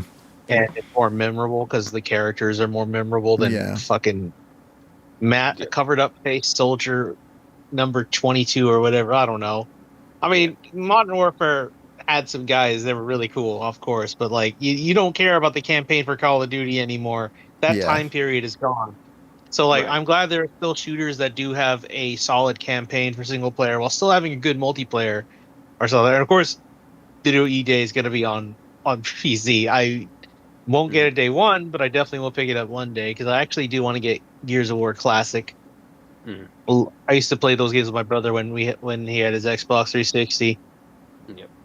Yeah, the only reason I buy an Xbox anymore is just because of exclusivity. 'Cause I was like, all right, Fable's exclusive, or Starfield's gonna be exclusive, and then after I bought my Xbox Series X, it was like, oh, Starfield's coming to PS5. Okay. Fable's coming to PS5. I'm like, all right. And then I was like, I got Halo 5. Which sucks. It's like, I got Halo Guardians now. It's the only exclusive game really for my PS5 now. Or Halo Infinite, I mean, not Guardians, Halo Infinite. Yeah. It's okay. I don't know how I can't make a good Halo game anymore. It sucks. I love the world of Halo, man. It's very fun. Infinite's not bad. It's I not just fun heard being Halo. That was like the problem. It had a lot of hype, and it's just okay. Yeah, I mean that's what it was like, it's gonna be, and it's like, man, it's not bad, it's not great, it's fine. Yeah, Halo. I mean, Microsoft always thought they could do it without Bungie. That was the main thing. It was like, well, it's Bungie wanted with the Halo series too. Sony learned when Amy Hennig left Naughty Dog. They're like, okay, Uncharted's done. We're not gonna keep trying. We're gonna Uncharted 4 is the last one. She left during that one, and they said, it's done. Yep. So that's a good lesson. It's going to be like, Nintendo's a little different because theirs is more about gameplay rather than story. So, like Miyamoto hasn't been involved in Zelda forever, but that's more about game design. So you can continue to iterate and change. Do you imagine how it always interfered with the Xenoblade games? Oh dear God! Made of quirky gameplay, guys. You gotta use the Switch 2 gimmicks. Hell no, we got weird, crazy stories that like make you question human morality and whatever. Because Xenoblade gets some crazy places sometimes. Just ask its older brother series, Xenogears. Those games are a fucking trip. Yeah, they are. Hey Sony, if you're listening, which I know you're not, we wanted Xenosaga to be finished. You left us 3 games that were supposed to be all done. 6 altogether, and ended at 3, and not a great ending. Better yet, just FYI. Or just give the rights to Nintendo so the Monolith Soft can actually finish the fight. Yeah, trilogy was great, but they kind of ended it at the end, kind of like Mass Effect. Like So we still haven't heard nothing about like the new trilogy of games. By the way, I mean I hope they're good, but I don't know, man. There's too many question marks in gaming. It feels like anymore. Yeah. You know what there's not question marks for? Persona 6, because we know it's coming. Full circle, bringing it back.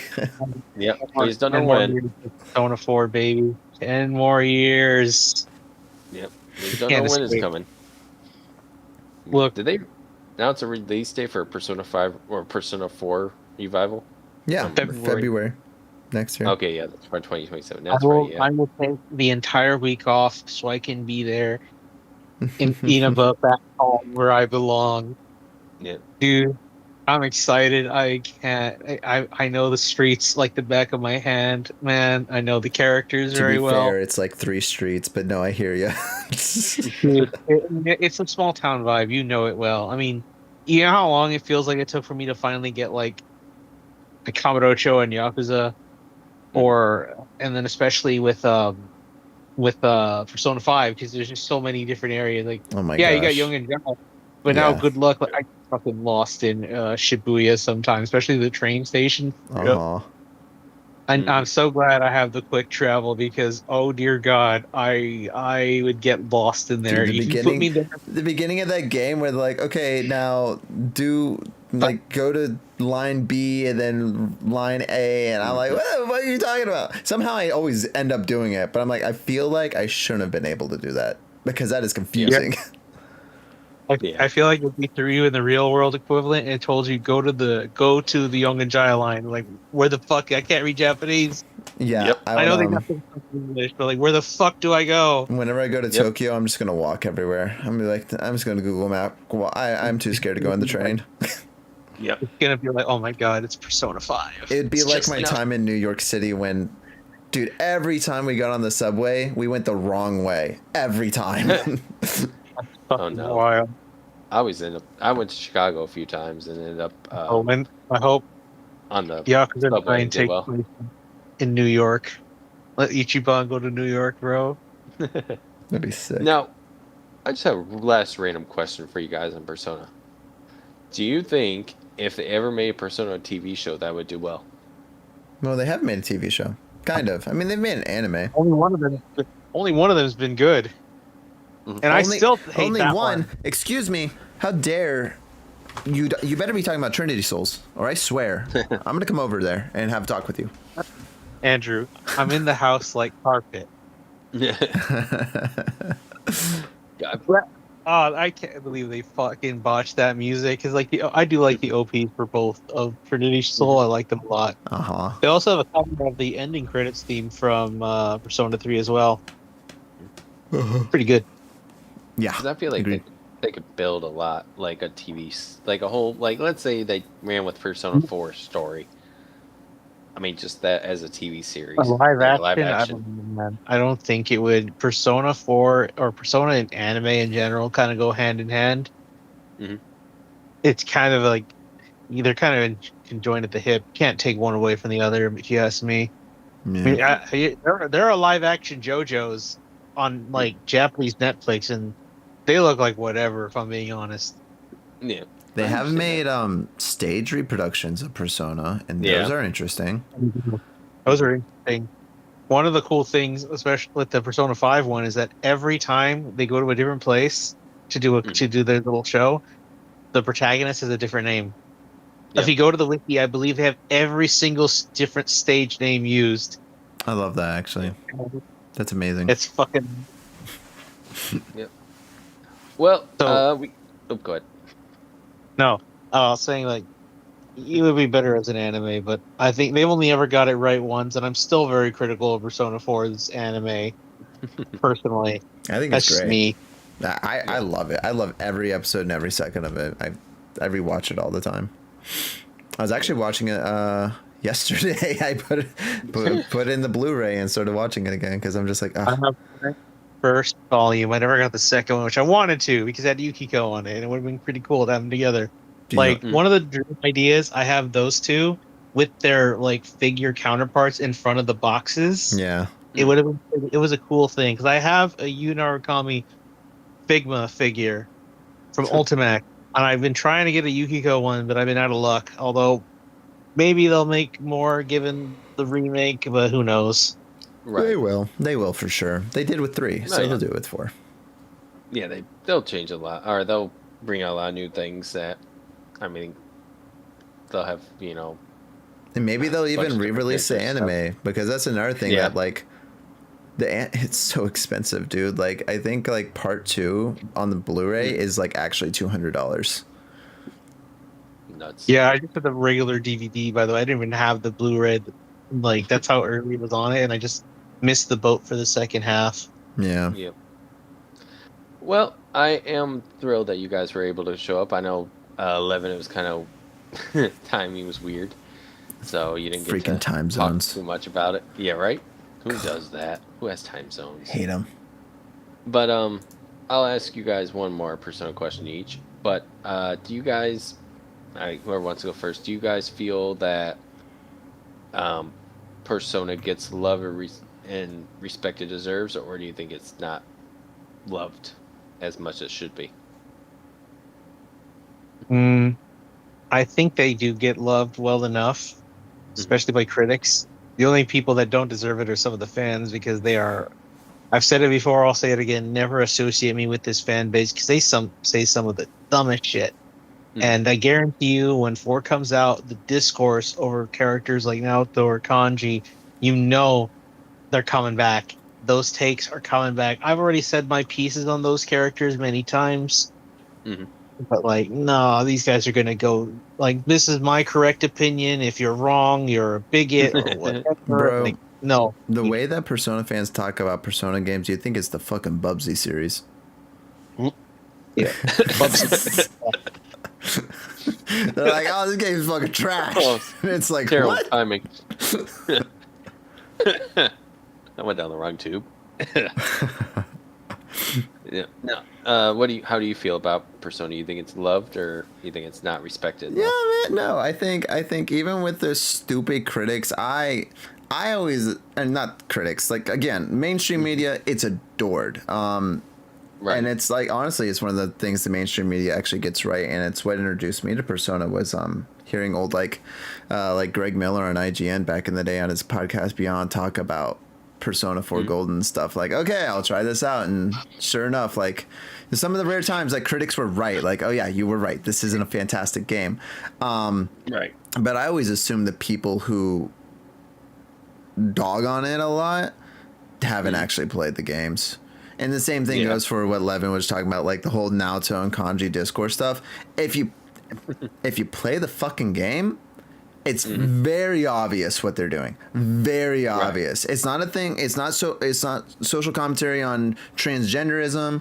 It's slight social commentary on like homosexuality, but even then, it's more about masculine identity. And if you play the fucking game for 10 hours, like, if we're not even talking about like deep into the game, this is fairly at the beginning of the game, it's very obvious what it is. But then a bunch of SJWs on Twitter grab hold of this stuff who haven't played the game and take quotes out of context and then want to just argue about it and stuff like that. So, and it's really frustrating too, because that's part of what makes Persona 4 specifically special, is that it had the balls to talk about stuff like that in 2008 Japan.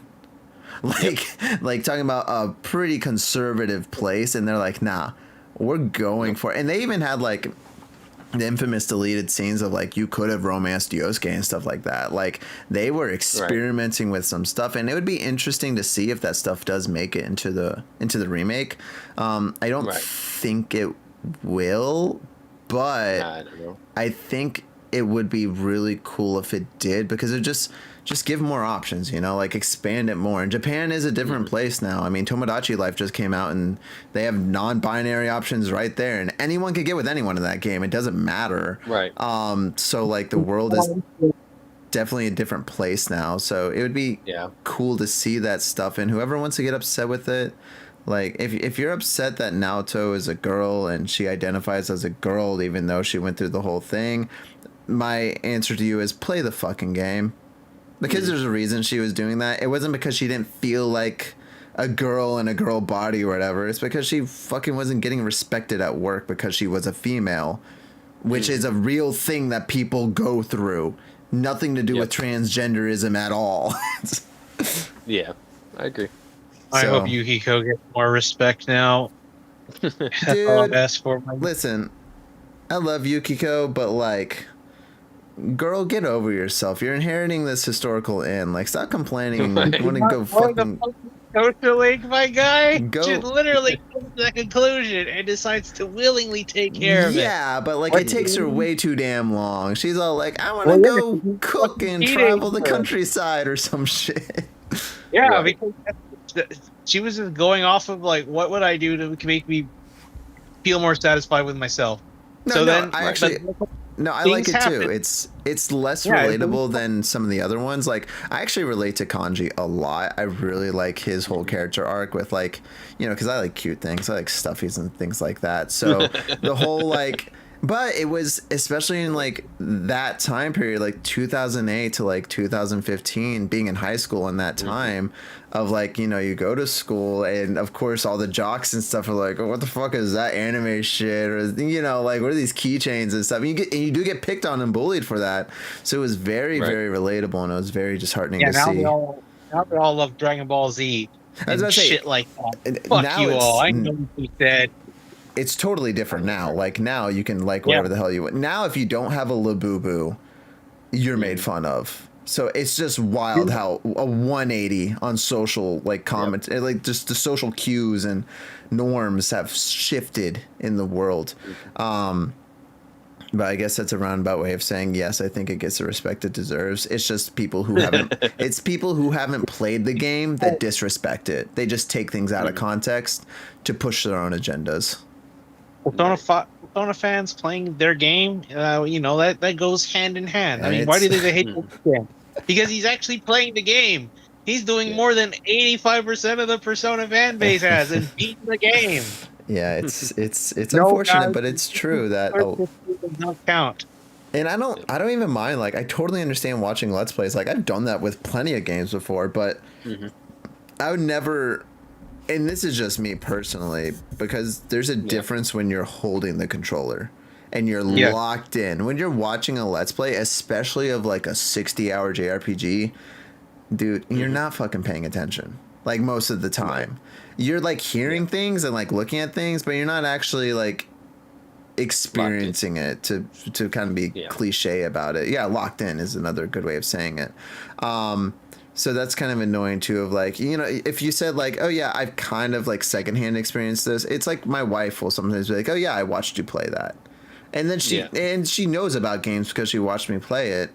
But then I wouldn't say something like, oh, I hate that game because I watched this Let's Player play it and it looked like trash. It's like, you didn't play the game.